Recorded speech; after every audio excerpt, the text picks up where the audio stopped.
नमस्कार, बहुत बहुत स्वागत है आप सभी का आपके प्रोग्राम कहानी कुर्सी की में। मैं हूं सौरभ शर्मा और हमारे साथ राजकुमार सिंह जी, विजय त्रिवेदी जी, राहुल महाजन जी और समीर चौगांवकर जी स्टूडियो में आ चुके हैं। और अब देखें, केवल 19 घंटे का वक्त बाकी है। कल सुबह 8 बजे से 5 राज्यों के विधानसभा चुनाव के नतीजे आना शुरू हो जाएंगे। ठीक सुबह 8 बजे गिनती शुरू हो जाएगी पांचों राज्यों में हुए चुनाव में पड़े वोट की। लेकिन पूरे देश की नजर पश्चिम बंगाल के नतीजों पर रहेगी और इतनी उत्सुकता लोगों के अंदर, इतनी क्यूरियोसिटी कम होती है किसी एक स्टेट इलेक्शन को लेकर। ऐसा लग रहा है पूरे देश का चुनाव चल रहा है इस वक्त पश्चिम बंगाल में। माहौल कम से कम ऐसा ही बना हुआ है। ममता बनर्जी चौथी बार क्या सरकार बना पाने में कामयाब होंगी, या भारतीय जनता पार्टी इस बार इतिहास रचेगी और पहली बार बीजेपी की सरकार पश्चिम बंगाल में बनेगी? ये मान के चलिए कि कल काउंटिंग लंबी भी चल सकती है, तो इसका फैसला मुमकिन नहीं कि बहुत जल्दी हो जाए। लेकिन अगर ये कोई एक तरफा लहर जैसा चुनाव है, अगर पूरी तरीके से परिवर्तन और बदलाव का वोट है, तो मुमकिन है कि कल 12 बजे तक कोई एक ढर्रे पर आपको चलती हुई काउंटिंग पता चले। वरना इतना क्लोज कॉन्टेस्ट है और दोनों पार्टियों के कार्यकर्ता इतनी शिद्दत के साथ इस चुनाव को लड़े हैं कि एक एक वोट तक, एक एक राउंड तक आखिर में जाता हुआ आपको यह चुनाव दिखाई देगा कल। इस बीच बंगाल में रीपोलिंग की गई है कई जगहों पर। कल कुछ पोलिंग बूथ्स पर रीपोलिंग कराई थी इलेक्शन कमीशन ने। वहां पर कितने लोग मतदान करने के लिए फिर निकले, ये हम आपको बताएंगे। और उसमें एक बहुत बड़ा संकेत छुपा हुआ है इस चुनाव के नतीजों का।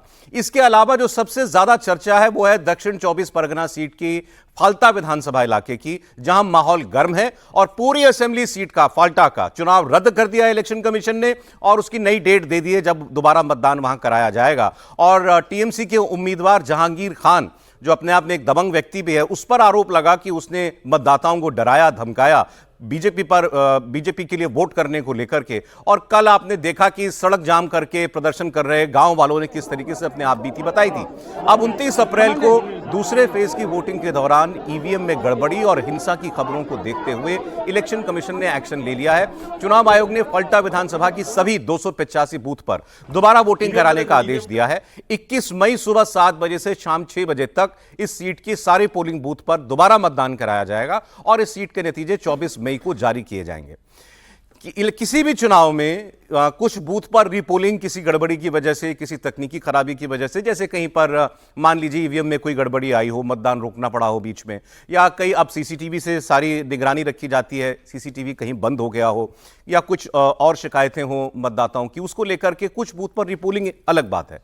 लेकिन एक पूरे असेंबली कॉन्स्टिट्यूएंसी में चुनाव रद्द करना और उसके सारे बूथों पर दोबारा मतदान कराना, यह अपने आप में बहुत रेयर केस है। और इसीलिए फाल्टा का मामला आपने देखा था कि ये इतना बड़ा बना। और अभी हमारे साथ जुड़ेंगे हमारे साथी मनीष भट्टाचार्य, जिनके कैमरे पर कल आकर के फाल्टा के निवासियों ने यह बताया था, जिसमें बड़ी तादाद में महिलाएं थी, कि कैसे पोलिंग के बाद उनके घरों पर आकर के टीएमसी के से जुड़े लोगों ने, आपराधिक तत्वों ने उनको डराया धमकाया, मारा पीटा और उनसे ये कहा कि उनके परिवार वालों की हत्या की जाएगी, बच्चों को काट के फेंक देंगे। ऐसी शिकायतें भी उन लोगों ने की थी।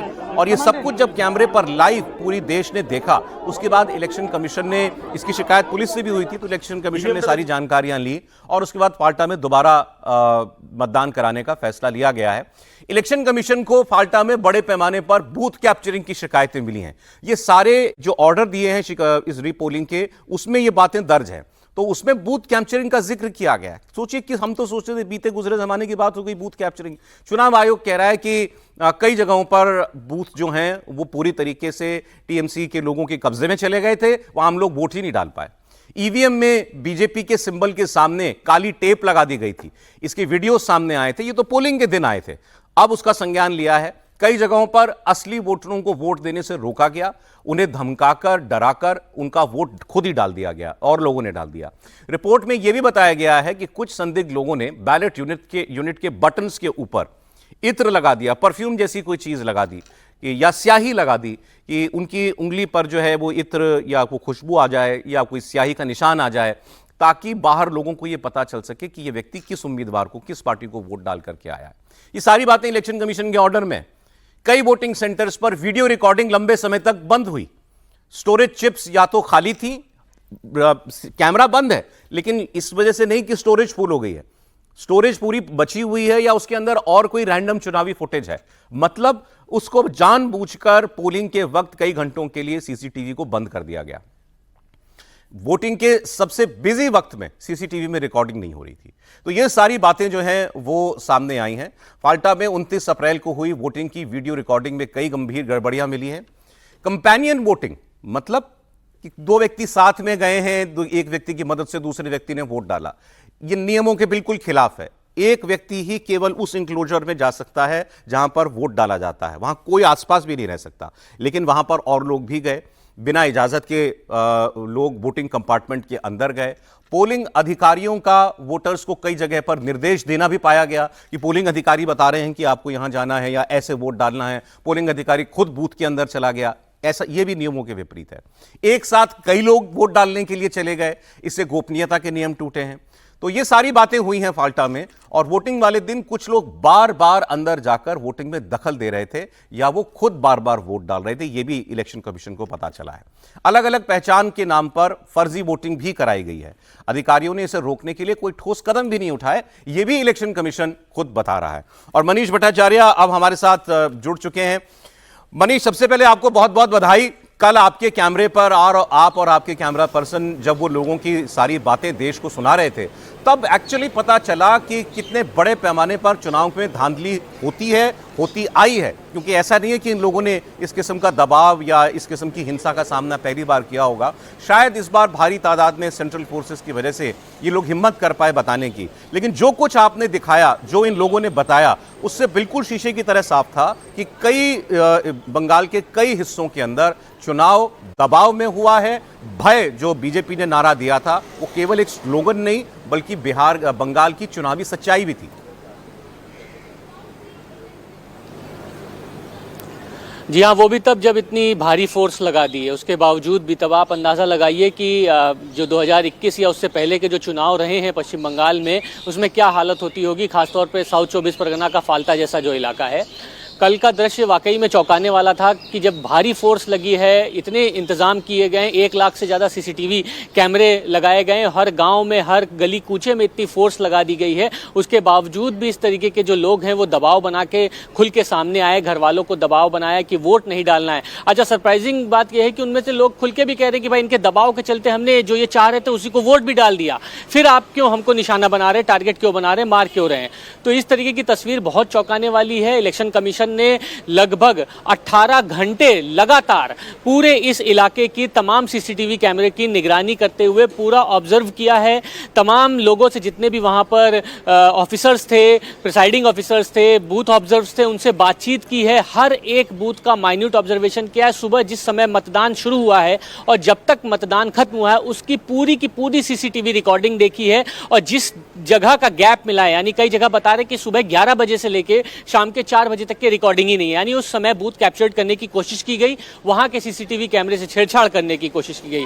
तमाम और शिकायतें कि लोगों को डराया गया, धमकाया गया, टेप लगाया गया ईवीएम में, या उस बटन के पास कोई ऐसा केमिकल लगाया गया जिसके थ्रू ये पता लगे कि जिसने मतदान दिया है वहां पर उसने कौन सा बटन दबाया है। इस तरीके की शिकायतें, लोगों से बातचीत करी, उसके आधार पर यह फैसला लिया गया है कि अब कहीं ना कहीं 21 मई को जो होगा सो होगा।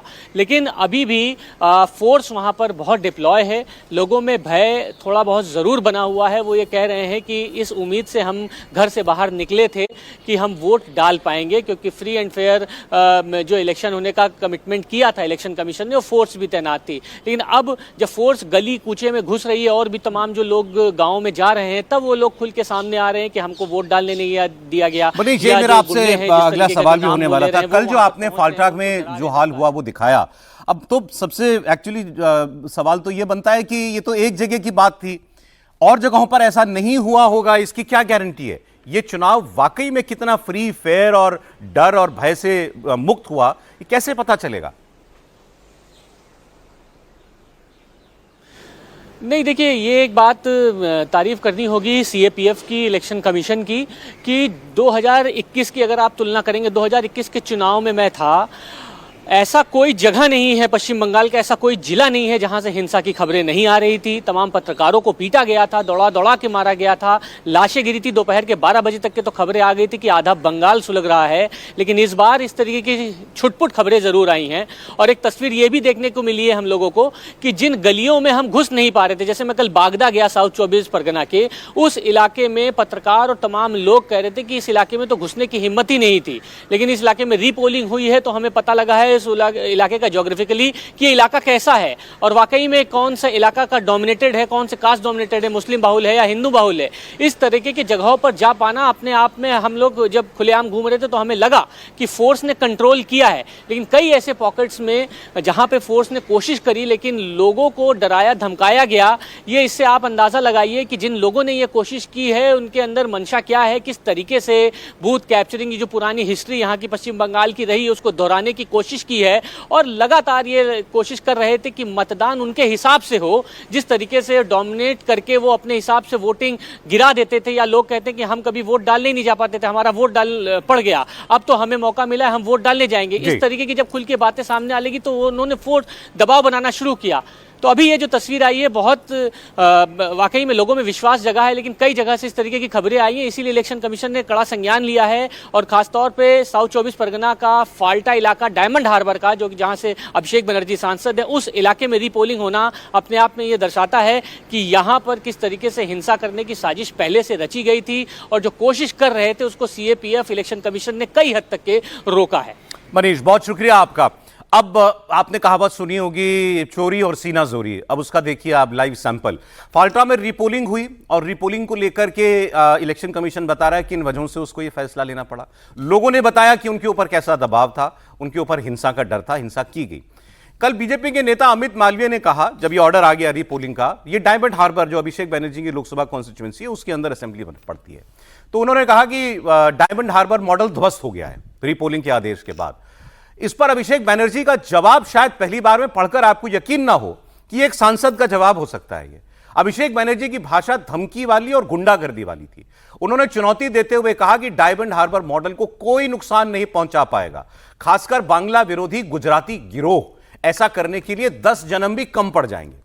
अभिषेक बनर्जी ने बीजेपी नेताओं को फाल्टा से चुनाव लड़ने की चुनौती देते हुए कहा कि अगर उनमें हिम्मत है तो वो अपना सब कुछ दांव पर लगाकर देख लें और अपने सबसे मजबूत उम्मीदवार को मैदान में उतारें।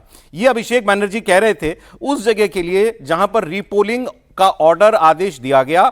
उनके सीधे सीधे उन्हीं के लोगों के ऊपर आरोप लगाए, तब जाकर के ऑर्डर आया कि उनसे जुड़े तत्व वो लोगों को डरा धमका रहे हैं, उनका कैंडिडेट डरा रहा है। जिसके साथ अभिषेक बनर्जी की तमाम तस्वीरें आ चुकी हैं और जो अभिषेक बनर्जी का बड़ा करीबी बताया जाता है व्यक्ति, 10 life times won't be enough for your Bangla विरोधी Gujarati gang and their stooge Gyanesh Kumar, उनका मोहरा ज्ञानेश कुमार भी नहीं कर पाएगा to put even a dent in my Diamond Harbour model. है क्या डायमंड हार्बर मॉडल? डायमंड हार्बर मॉडल का मतलब है लोगों को डराना, उनको उनके घरों पर जाकर हिंसा की धमकी देकर उन्हें मजबूर करना कि वो अपनी पसंद के व्यक्ति को वोट तक ना डाल पाए, जो आज आजाद हिंदुस्तान का एक सबसे बुनियादी हक है जो आपको और मुझे मिलता है। मैं यहां दिल्ली में बैठा हूं और बंगाल के किसी दूर दराज के गांव के आदमी में भी इंच बराबर फर्क नहीं है उस हक में। भारत का संविधान अंतर नहीं करता। और अभिषेक बनर्जी वो कह रहे हैं कि ये डायमंड हार्बर मॉडल है कि लोगों को डराकर ये बताया जाए कि वो किसे और किसको नहीं वोट करेंगे। सर वो मतलब इससे ज्यादा बेशर्मी क्या हो सकती है जो अभिषेक बनर्जी ने की? सॉरी, मेरे पास इसको बैलेंस करके बोलने के लिए शब्द नहीं थे। नहीं सर, अभिषेक बनर्जी से पहले मैं हमारे मित्र मनीष भट्टाचार्य और इंडिया टीवी दोनों को ही मुबारकबाद देना चाहता हूँ। ये पत्रकारिता के लिए, जर्नलिज्म के लिए जो एक हिस्टोरिकल रिपोर्टिंग है, और ख़ासतौर से टेलीविज़न के लिए, तो यदि आपको याद हो, मुझे याद नहीं कि पिछले 10 साल में टेलीविज़न पे कोई इस तरह सामने आकर हिम्मत के साथ, बहादुरी के साथ ऐसे डर भय वाले माहौल के बीच में रिपोर्टिंग करें।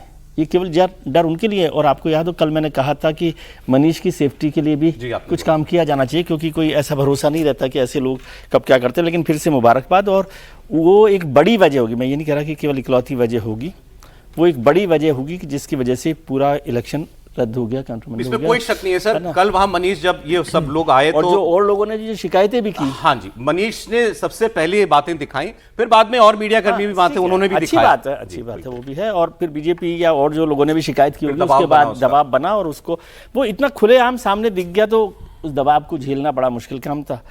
और एक और चीज़ मैं बोलूँ अभिषेक जी से पहले, कि जो सुप्रीम कोर्ट में पहले कोलकाता हाई कोर्ट में जो पिटीशन लगाई गई थी स्टेट ऑफिसर्स को लेकर और central counting supervisors counting supervisors को लेकर, वो उसकी वजह ये दिखाई देती है कि भाई आपका दबाव ये बना रहे कि आपके ऑफिसर्स वहाँ रहें और उसको तोड़फोड़ की जाए या काउंटरमेंट किया जाए। जब वोटिंग इन्फ्लुएंस हो सकती है तो काउंटिंग क्यों नहीं हो सकती? काउंटिंग क्यों नहीं हो सकती? और फिर दूसरी बात मैंने देखा कि अभी मैं रिपोर्ट देख रहा था कि 285 बूथ्स हैं फाल्ता सीट पे, जी हाँ, उसमें 60 पर टेम्परिंग पाई गई है।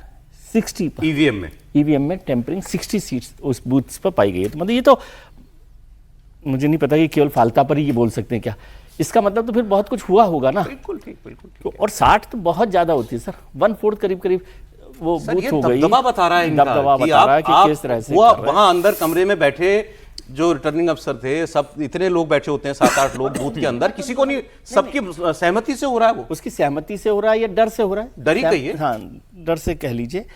और फिर मतलब फिर आप नाराज होंगे कि फिर जो हमारे ऑब्जर्वर्स हैं, जो सेंटर से गए, सीएपीएफ गए, इलेक्शन कमीशन के ऑफिसर्स गए, बड़े बड़े पुलिस ऑफिसर गए, मैंने को बताया आपने जी, तो उनकी मौजूदगी में अगर यदि काउंटरमेंट करवाना पड़े इलेक्शन को और 60 सीटों पर टेम्परिंग हो, और वो टेम्परिंग केवल ऐसे तो नहीं होगी ना, उसका मतलब था कि कोई गुंडागर्दी, कोई डर का माहौल पूरा वहाँ पर था, है ना, और कोई बोलने वाला नहीं था।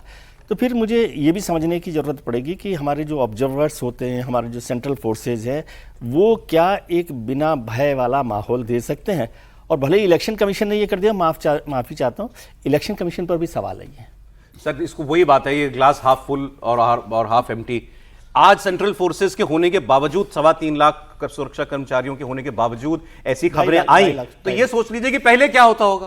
पहले तो अंधेर गर्दी होती होगी, इसका वो तो पहले होता होगा, लेकिन मैं कह रहा हूँ आज भी जब ऐसा हो रहा है तो दोनों चीजों को जोड़ कर देखिए। सही कह रहे हैं, ठीक मतलब आप केवल माफ कर दें कि भाई उन्होंने तो बहुत महान काम कर दिया है, एक जगह तो भी मैं क्यों हो पाया? हाँ, एक जगह भी क्यों हो। जैसे मैं ये कहता रहा कि भाई 27 लाख वोट नहीं दे पाए लॉजिकल डिस्क्रिपेंसी से, तो वो भी वैसी की वैसी वजह कि एक भी चीज इंपॉर्टेंट। अभिषेक बनर्जी की भाषा, अभिषेक बनर्जी का तो मैं कह ही रहा हूँ ना, ये तो उसमें नजर आ रहा है, भाषा की जरूरत ही नहीं है। ये जो सब कुछ हुआ है वो उस भाषा से ज्यादा हुआ है। और उसके बाद या तो वो कहते हैं कि भाई हाँ हम साथ हैं, इलेक्शन कमीशन को इसको रिपोल करवाना चाहिए और देखना चाहिए कि हम चाहते हैं कि निर्भीक इलेक्शन हो, जी, ये कहना चाहिए ना किसी एमपी को। बिल्कुल। या आपको ऑर्डर में कोई गलती दिखती है तो आप ये बताइए, चैलेंज कर देते कि भाई नहीं ऐसा क्यों हो रहा है, और इलेक्शन कमीशन एक शब्द नहीं बोला है टीएमसी के नेताओं ने उन लोगों पर, और जिन्होंने ये भी आकर बोलना शिकायत चाहिए था की। उन लोगों को कि भाई हम उन लोगों के साथ खड़े हुए हैं, किसको डर है? कैसे बोलेंगे सर जब आरोप उनके ऊपर है, कैसे मैं बात बोलेंगे? कह रहा हूं कि भाई एक पॉलिटिकल लीडर को, एक एमपी को अपने इलाके के लिए और जिनकी सरकार हो, उनको बोलना चाहिए कि यहाँ बंगाल में रहने वाला हर आदमी सुरक्षित है, किसी को डर नहीं होना चाहिए। लेकिन एक उम्मीद बनती है कि ये डर टूटा है। अब इसकी वजह मैं आपको बता रहा हूं। पश्चिम बंगाल के दक्षिण 24 परगना जिले की 2 सीटों के 15 बूथ पर कल रीपोलिंग हो चुकी है। इन सभी 15 केंद्रों पर कुल औसत मतदान प्रतिशत आप जानते हैं कितना है? 90.61%। रीपोलिंग में मागराहाट पश्चिम विधानसभा क्षेत्र के 11 मतदान केंद्रों पर औसत मतदान रहा है 89.29, 89.29%। फिर मैं एम्फेसाइज कर रहा हूं, ये रीपोलिंग में है। डायमंड हार्बर के 4 मतदान केंद्रों में 91.77%। मतलब जिन भी वजहों से यहां रिपोलिंग करानी पड़ी, यहां भी वही था कि भाई चुनाव की सैंक्टिटी कॉम्प्रोमाइज हुई है। 2 कारण यहां पर रहे थे, एक तो कुछ जगह पर ईवीएम मशीन्स खराब हो गई थी और एक जगह वो टेप भी मिला, सीसीटीवी भी सब जगह बंद था, चल रहा नहीं। लेकिन लोगों ने कहा हमारा वोट बेकार नहीं जाना चाहिए। अगर एक्चुअल पोल में 10 में से 9 लोगों ने जाकर के वोट किया था तो रीपोलिंग में भी उतने ही लोग निकले। कोई बात नहीं, हम दोबारा लाइन में लग जाएंगे। इसको आप एम्फसाइज कीजिए दोबारा से कि लोगों का डर टूटा है। ये डर टूटा है, नहीं तो कम से कम मतलब इनके ऊपर भी हो सकता है दबाव हुआ। अहंकार भी टूटा है ममता बनर्जी और अभिषेक बनर्जी का। जो उनको अहंकार था कि 294 सीटों पर हम जिस पर टेम्परिंग कर लेंगे, हमारे हिसाब से वोटिंग होगी, हम जो चाहेंगे इसे बंगाल के चुनाव के अंदर कर देंगे। चुनाव आयोग ने जिस बेहतरीन तरीके से पूरे बंगाल का चुनाव कंडक्ट कराने की कोशिश की, अर्धसैनिक बलों को लगाया, तमाम बाहर के ऑब्जर्वर बुलाए, और उसी का परिणाम है कि फाल्ता जैसी 1-2-4 ही घटनाएं घटी है। बाकी कहीं ऐसी स्थिति नहीं आई है कि लगे कि बंगाल के अंदर अराजकता का माहौल है। अगर होता तो बाहर आता। क्योंकि आज अगर कहां पर डर ने काम जरूरी किया, नहीं है कहां कि लोग सर, एक्चुअली वोट डाल पाए, मन का सबसे मजबूत एरिया तो डायमंड हार्बर है, जहां अभिषेक बनर्जी की सत्ता चलती है, जहां जहांगीर का गुंडागर्दी चलती है। वहां लोग अगर आकर बोल रहे हैं कि हमें वोट डालने दिया गया, हमारे नाम से किसी और ने वोट डाला है, हमको मारा पिटा गया, हमको धमकी दी गई, अगर वहां के इतने डरे लोग बाहर आ सकते हैं तो बाकी जगह के लोग तो बाहर आ ही जाते हैं। तो मुझे लग रहा है कि बाकी जगह चुनाव आयोग ने बहुत बेहतर तरीके से काम किया है, इसके कारण लोग नहीं आए। ये 24 दक्षिण परिगणा एरिया जो अभिषेक बनर्जी का डायमंड हार्बर का एरिया है, ये पूरा गुंडागर्दी और अभिषेक की दादागिरी का एरिया था। वहां के लोग बाहर निकल कर आए। इसका मतलब यह कि जो प्रधानमंत्री मोदी ने कहते भय बनाम भरोसे का चुनाव है, तो उन लोगों को जिनको डराया, भय दिखाया गया, उनको भरोसा था कि हम अगर अपनी बात रखेंगे, चुनाव आयोग सुनेगा और फिर से मतदान देखिए, होगा। मुझे तो सर अब कोई शक नहीं रहा। आमतौर पे देखिए, किसी इलेक्शन के अंदर कोई भी जर्नलिस्ट, हमारे जैसे मीडिया कर्मी, वो संकेतों में बात तो कर लेंगे कि बदलाव हो सकता है या ज्यादा रुझान हो, कोई ऐसे हम कोई ये मतलब करना भी नहीं चाहिए। लेकिन जब ऐसी अभूतपूर्व परिस्थितियां कहीं हो तो जो दिख रहा हो उसको वैसे ही कहना चाहिए। मुझे ऐसा लगता है, और ये रीपोलिंग का परसेंटेज देखकर कोई शक मेरे मन में तो नहीं है कि ये वोट बदलाव का था। मतलब ममता बनर्जी जा रही हैं, मुझे इसमें कोई पर्सनली शक नहीं लगता। मैं जानता नहीं कैसे कहना ठीक है कि नहीं है, बिल्कुल ठीक है, लेकिन सर, कल की घटना ने सर अंदर तक हिला करके रख दिया कि आजाद भारत में अगर ऐसी धांधली चल सकती है तो कोई मतलब नहीं बनता फिर हम मीठी मीठी बातें करते रहे या बैलेंस करने के लिए केवल वो ना बोले जो आप अंदर से महसूस भी कर रहे हैं। देखिए, दो बातें बिल्कुल सही है। एक तो फाल्टा में जो कुछ हुआ, बिल्कुल आपको बहुत साधुवाद आपके चैनल को कि जिस तरह से वो दिखाया, उसके बाद जिस तरह से वहाँ कार्रवाई हुई है, ये बहुत अच्छी बात है। देखिए, लोकतंत्र में यही चीज़ें जो हैं वो महत्वपूर्ण हैं कि लोग अपना वोट जो है वो शांतिपूर्ण तरीके से बिना डर के दे सकें। और ये इंश्योर किया गया फाल्टा में। वहाँ पे जिस तरह से बूथ को कैप्चर करने की कोशिश की गई, वहाँ पे धांधलियाँ हुई, ये समझ में आया। तो नेचुरली इलेक्शन कमीशन का भी एक अच्छा जो है उसने काम किया है।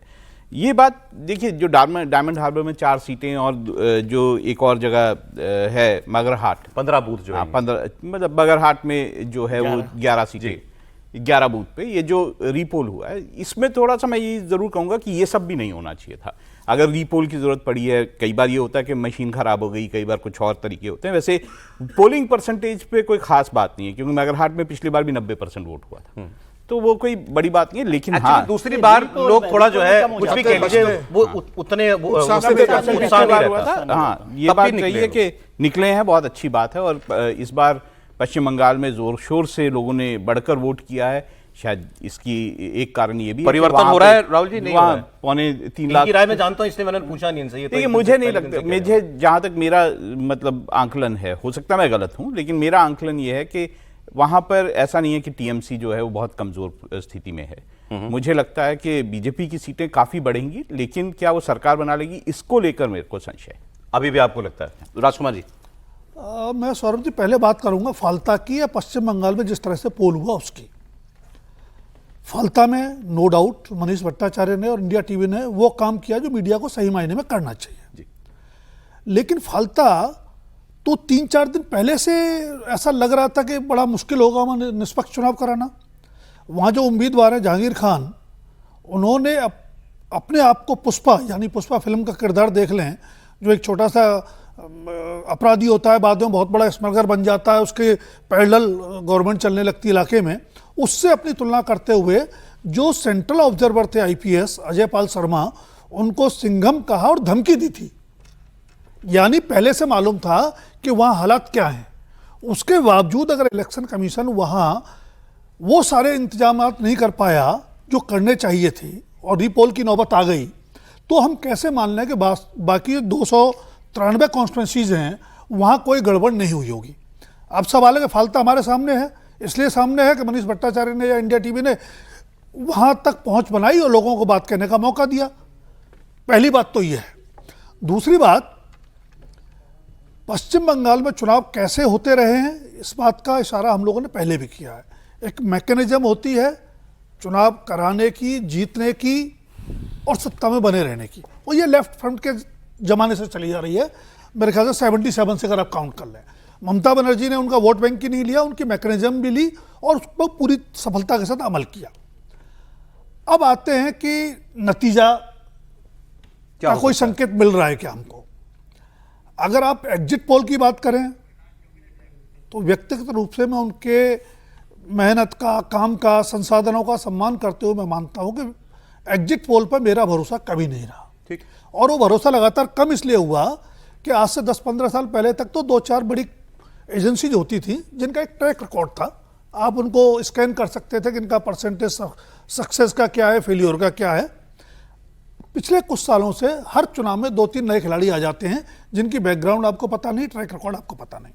तो मैं उसके बेस पे तो नहीं कहूँगा, लेकिन जिस तरह का उत्साह लोगों में दिखा है और जिस तरह का आक्रामक चुनाव प्रचार, चुनाव प्रबंधन बीजेपी ने किया है और चुनाव आयोग ने जिस तरह के अभूतपूर्व इंतजाम किए, करीब 2.5 लाख के आसपास तो सेंट्रल पैरामिलिट्री फोर्सेज लगे, बाकी सारे इंतजाम किए गए, तो उससे मुझे लग रहा है कि चुनाव में जो लोगों की बात होती थी कि मतदाता डर जाते हैं, वोट नहीं कर पाते, वो फैक्टर तो, फियर फैक्टर तो खत्म हो गया है इस बार। खत्म ना भी कहें तो कम हुआ सर। नहीं, मुझे लगता है काफी हद तक खत्म हो गया है। और अगर वो खत्म हुआ है तो बीजेपी को गेन करना चाहिए, प्रोवाइडेड फाल्ता में जो हमने देखा वो बाकी 293 सीटों पे कितना हो पाया, नहीं हो पाया, अंतिम नतीजा उस पर निर्भर करेगा। सो अभी भी आप कह रहे हैं कि मतलब सारे फैक्टर्स नोन नहीं है ये जहां तक निष्कर्ष तक पहुंचने के लिए कि चुनाव में क्या हो सकता है, बदलाव हो नहीं, सकता अगर है। फाल्ता जो बता रहा है बाकी जगह बिल्कुल नहीं हुआ होगा, ये हम कैसे मान लें?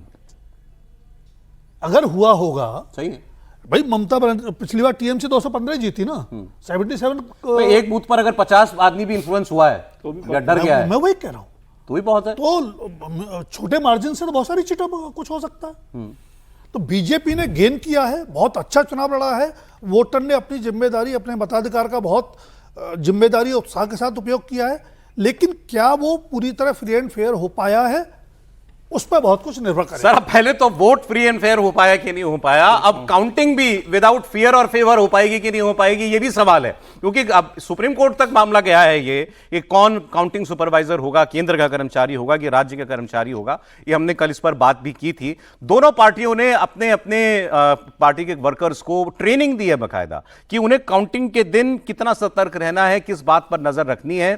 तो काउंटिंग में भी क्या गड़बड़ी हो सकती है, ये पहले आमतौर पर बात नहीं होती थी, लेकिन अब तो बंगाल में ऐसा लग रहा है कि सब कुछ मुमकिन है। इस पर बात करेंगे और हंगामा भी चल रहा है तमाम जगहों पर बंगाल में काउंटिंग से पहले। और हम बंगाल के इलेक्शन डिस्कस कर रहे हैं। कल 8 बजे से 5 राज्यों में जहां चुनाव हुए उसकी गिनती शुरू हो जाएगी। क्या कोलकाता में लंबी काउंटिंग चलेगी या आपको लगता है कि ट्रेंड जो है जल्दी पता चल जाना चाहिए? मेहमानों की क्या राय है उनसे पूछेंगे, लेकिन फिलहाल तो स्ट्रांग रूम से बाहर धरने दिए जा रहे हैं। जहां जहां पर ईवीएम्स रखी हुई हैं उसके बाहर कार्यकर्ता भिड़ रहे हैं आपस में, टीएमसी और बीजेपी के। टीएमसी केंद्रीय बलों पर दरअसल बीजेपी की मदद करने का आरोप लगा रही है। एक तस्वीर कोलकाता की आपकी स्क्रीन पर। टीएमसी वर्कर्स का कहना है कि बीजेपी की गाड़ी नियम के खिलाफ अंदर जाने दी जा रही है, मतलब जहां पर ईवीएम रखी हुई हैं वहां पर। अब ये लड़ाई ये भी कितनी उग्र है आपको अंदाजा लग गया होगा जब ममता बनर्जी 4 घंटा एक ऐसे ही स्ट्रांग रूम में जाकर बैठ सकती हैं।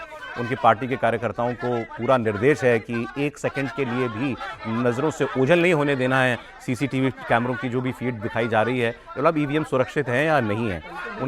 बिल्कुल सर, उनके सांसद कह रहे हैं कि पहले तो हम लोग ईवीएम जो हैं वो लोग अपराधी तत्वों से बचा करके सुरक्षा बलों को और सेंट्रल फोर्सेस को दे देते थे, अब हमको सेंट्रल फोर्सेस से ईवीएम बचानी पड़ती हैं। ये उनके लोगों जो हैं दावा कर रहे हैं।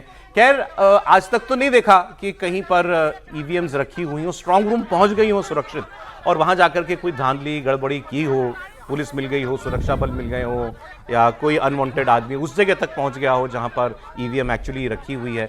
तो हुआ तो नहीं है कभी, लेकिन बंगाल में आरोप इस किस्म के बड़े आम लगाए जा रहे हैं, दोनों तरफ से लगाए जा रहे हैं। एक तो ऐसी अद्भुत तस्वीर आई, यकीन नहीं हुआ देख करके, ये एक बिल्डिंग है जिसके अंदर स्ट्रांग रूम बना हुआ और कई मंजिला बिल्डिंग, और एक आदमी स्पाइडरमैन की तरह बिल्डिंग चढ़ रहा है।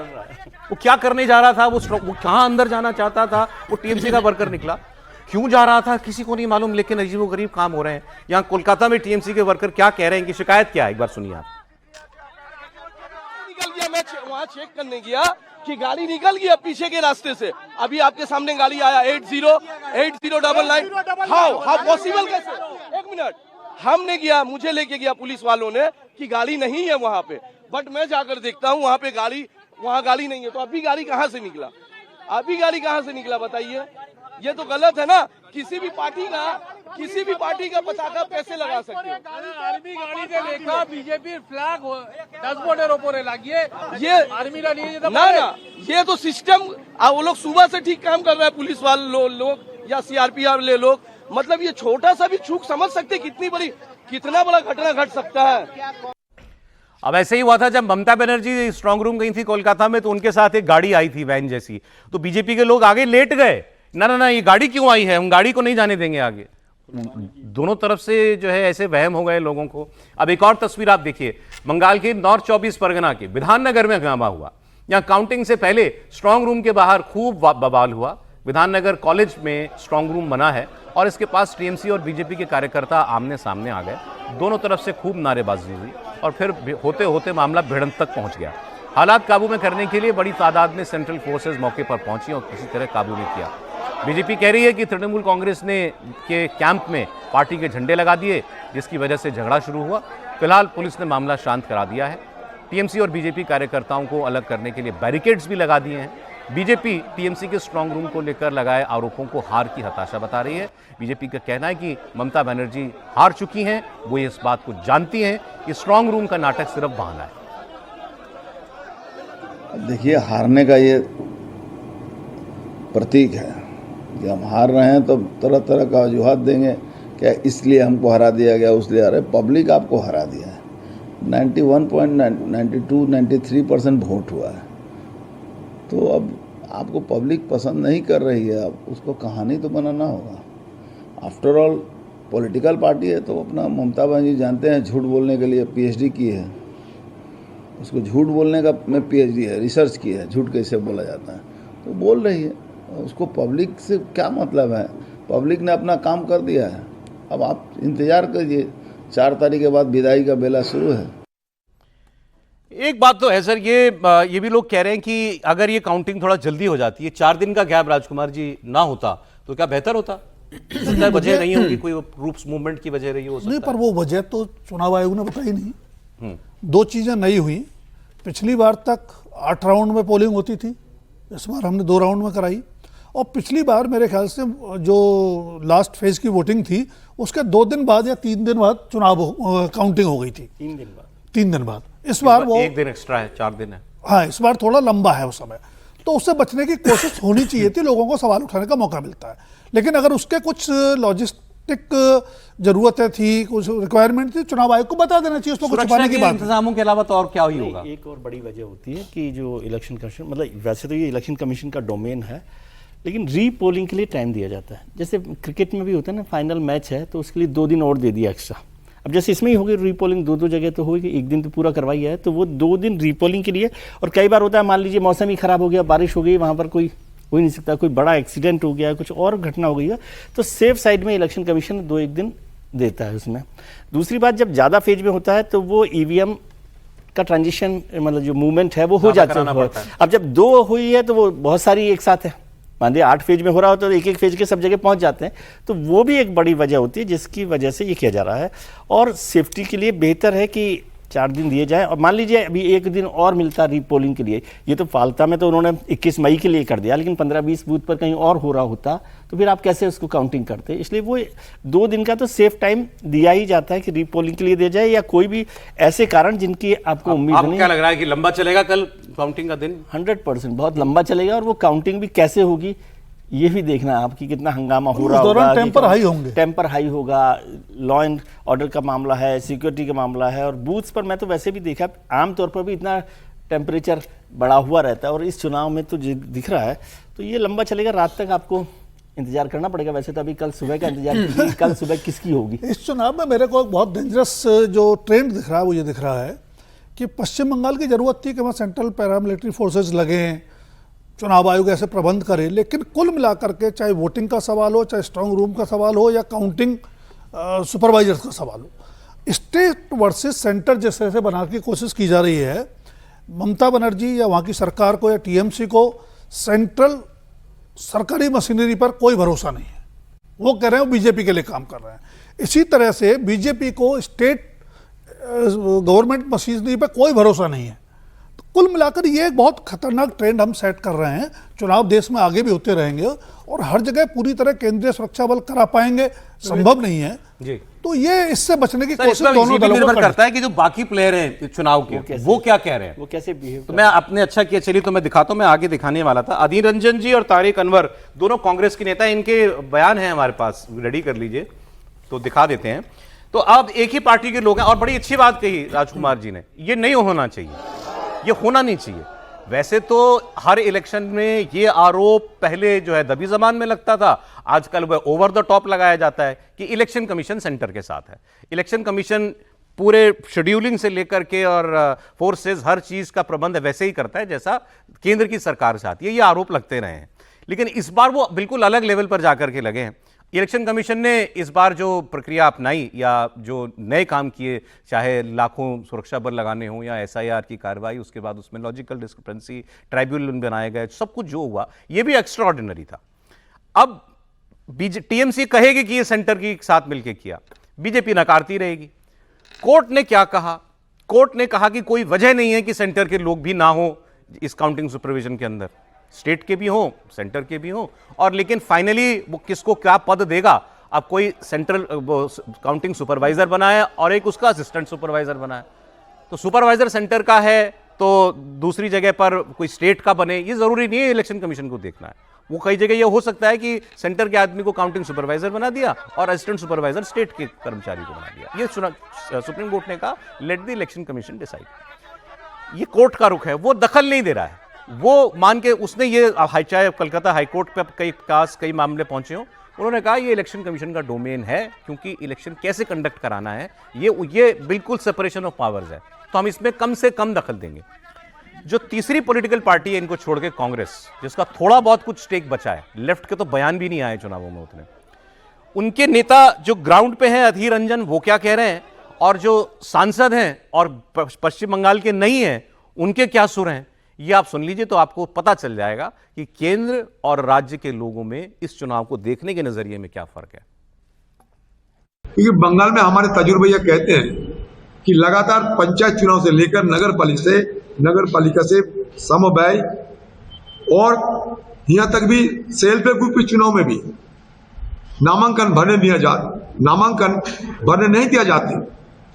पुलिस और तृणमूल के गुंडों एक साथ मिलकर चुनाव में किसी विपक्षियों को शामिल होने की सारा रास्ता बंद कर देते हैं, और यहां तक कि कोई अगर जीत भी जाते उनका सर्टिफिकेट भी नहीं दिया जाते हैं।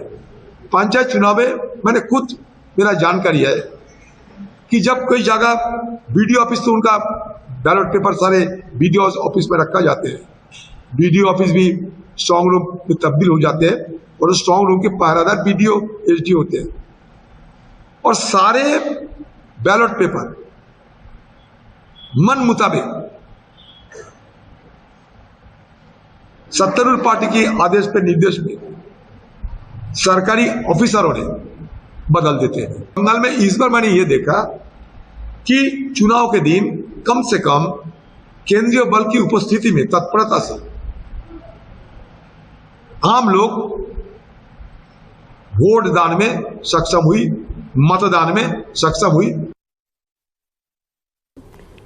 वहाँ जिस प्रकार से सेंट्रल फोर्स और सेंट्रल एजेंसी पश्चिम बंगाल में काम कर रही थी, और बिल्कुल पार्शल काम था उनका, एक तरफा काम था, और किसी तरह टीएमसी को हराना यही उद्देश्य था, और उसमें सारे एजेंसियों को इस्तेमाल किया गया।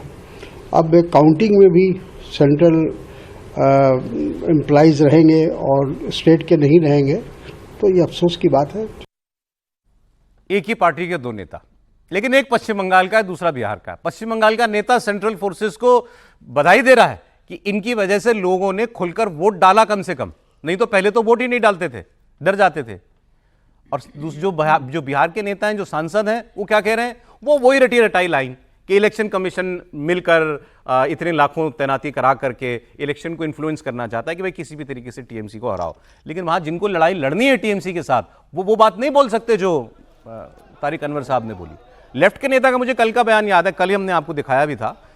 एक कैंडिडेट ने बोला कि कोई शिकायत नहीं है हमको सेंट्रल फोर्सेस से, और अभी अधीर रंजन एक और बात कह रहे थे कि स्टेट की पुलिस मिल जाती थी इनके साथ, मतलब जो कोतवाल है वही मिला हुआ है, तो ये आरोप अगर आप देखेंगे ये तो नजरिए का फर्क है, लेकिन राहुल गांधी ने जिस किस्म के आरोप टीएमसी पे लगाए जो हूबहू वही थे जो बीजेपी ने लगाया, तो वो बताता है कि सब हर आदमी जो है वो झूठ तो नहीं बोल सकता कि पश्चिम बंगाल में कुछ गड़बड़ नहीं होती थी इससे पहले इलेक्शन में। सर देखिए, ये तो बात आरोप लगते ही रहते हैं कि जो स्टेट गवर्नमेंट्स है उसमें जो है इस तरह की हरकतें की जाती हैं या फिर वहाँ पे जो एम्प्लॉयज़ होते हैं वो इस तरह की हरकतें करते हैं। लेकिन यहाँ जो मामला था वो ये था कि पीएसयू और सेंट्रल गवर्नमेंट एम्प्लॉयज़ को जो काउंटिंग सुपरवाइजर्स के तौर पे नियुक्त करने का जो मामला था, इसमें देखिए सुप्रीम कोर्ट ने कहा कि वहाँ स्टेट गवर्नमेंट के भी ऑफिशियल्स रहेंगे। वैसे भी ये सीसीटीवी के अंडर हो रहा होता है, तो मेरे ख्याल से ये ऐसी प्रक्रिया नहीं है जिसमें कोई ख़ास गड़बड़ें की जा सकती हैं। लेकिन इसमें कई ऐसे मामले भी रहे हैं। चंडीगढ़ में मेयर चुनाव एक मामला है जिसमें जो है काउंटिंग में गड़बड़ कर दी गई। तो ऐसा नहीं है कि ऐसे मामले था, वो तो कैमरा लगा हुआ था तब कर रहे थे, ट्रांसपेरेंसी तो थी। जो हो रहा था कैमरे पे हो रहा था। ऐसा नहीं है कि नहीं होता, लेकिन हाँ ये बात सही है कि फेयर एंड मतलब अगर फेयर इलेक्शन हमें चाहिए और फेयर चुनाव चाहिए, तो मेरे ख्याल से ये जो जिम्मेदारी है पूरी तरह से राहुल जी, आप इलेक्शन ना आज बैलेंस मत करो। आप मुझे एक बात बताइए, एक बात, जो फाल्टा में या कल रीपोलिंग ऑर्डर दिया गया जहां पर ईवीएम में टेप लगी हुई है, ईवीएम पे टेप लगी है, तो वो मैं ये मान लेता हूं जिन्हें पहले से टेप लगा के ईवीएम आई थी तब भी कोई सरकार का आदमी मिला था। ये बहुत अच्छा। उसके बाद बूथ पे गई तो उसको 8 लोगों ने देखा, तब भी वो वहां रखी गई काउंटिंग के लिए, या किसी ने बूथ में जाके लगाई तो भी वो लोग नहीं बोले। वो सारे सरकारी राज्य के कर्मचारी हैं, सारे मशीन पर हाथ ही लगाओगे तो सबको सारे राज्य के कर्मचारी पोलिंग बूथ के अंदर बैठे हैं। पोलिंग ईवीएम के ऊपर टेप कैसे लग गई, किसी ने एतराज क्यों नहीं किया? उनके ऊपर भी डर होगा या प्रलोभन होगा, दो ही काम हो सकते हैं। पॉलिटिकल पार्टी का अब वही आदमी काउंटिंग में बैठा है, क्यों नहीं मान लिया जाए कि यहां भी गड़बड़ी कर सकता है? देखिए कैसे होते हैं, मैं तो कहता हूं सब जगह सेंटर के लगाओ। फिर वैसे कैसे होते हैं इलेक्शंस में, जो है इलेक्शन कमीशन की टीमें जाके चेकिंग करती है ना, जब पोलिंग हो रही होती है, अलग अलग जगह कर रही होती है। और सेंट्रल फोर्सेस भी आपने लगाए थे, बाकी आपने भी लोग लगाए थे। तो अगर मैं ये बोल रहा हूं, मान लिया मैंने वहां पर, उसके बाद इलेक्शन कमीशन ने उसका संज्ञान लेके वो काम कर दिया कि भैया यहाँ पे चुनाव। मैं कह रहा हूं राज्य का आदमी इन्फ्लुएंस पे नहीं आएगा, ये कैसे कहा जा सकता है? क्या हम ये मानते हैं कि पश्चिम बंगाल के सारे एम्प्लॉइज खराब हैं? नहीं कह रहा मैं ये। क्या बाकी जगह बाकी राज्यों में इस तरह की चीजें नहीं हो रही होंगी, ये हम एश्योर कर सकते? ऐसा तो नहीं मैंने देखा। इसलिए मैं ये बोल रहा हूँ, इसलिए क्या बिहार में ऐसा नहीं हुआ करता था?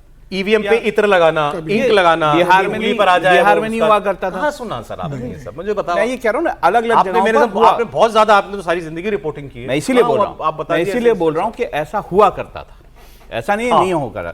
पश्चिम बंगाल में शुरू से ही इस तरह की गड़बड़ियों की बहुत ज्यादा जो कहानियां हैं, या मैं कहूँ सच्चाई भी हो सकता है, उस तरह की बातें जो है आती रही। मैं केवल इतनी बात कह रहा हूं कि अगर टीएमसी वाला ये कहता है कि सेंटर के लोग जो हैं वो चुनाव इन्फ्लुएंस कर रहे हैं, सेंटर की फोर्सेस इन्फ्लुएंस कर रही हैं, और बीजेपी ये कहती है कि राज्य की सारी मशीनरी इनके दबाव में इनको फेवर देती है, तो मुझे किसकी बात पे ज्यादा एतबार होना चाहिए? नहीं, तो किसकी बात पे एतबार करें, यही तो प्रॉब्लम है। क्या सेंटर, मतलब हम ये कह दें कि अच्छा सेंटर बिल्कुल पाक साफ है, क्या हम ये कह सकते हैं? या हम ये कह सकते हैं स्टेट बिल्कुल पाक साफ है? हमें ये कहना, हमें विश्वास करना पड़ेगा इलेक्शन कमीशन पर, जो कि ये कंडक्ट करवाता है, और उसको अपनी साख जो है बिल्कुल साफ सुथरी रखनी पड़ेगी। तो उसके लिए क्या करें? जो अपोजिशन कह रहा है वो मानता जाए। क्यों माने? लेकिन उसको सामने भी आके ये बताना पड़ेगा भैया ऐसा नहीं है। अगर इलेक्शन कमीशन में, मैं आपको एग्जांपल दे देता हूं, इलेक्शन कमीशन ने मान लिया 34 लाख जो लोग हैं वो जो हैं वो वोट देने लायक नहीं है। ट्राइब्यूनल में क्या हुआ?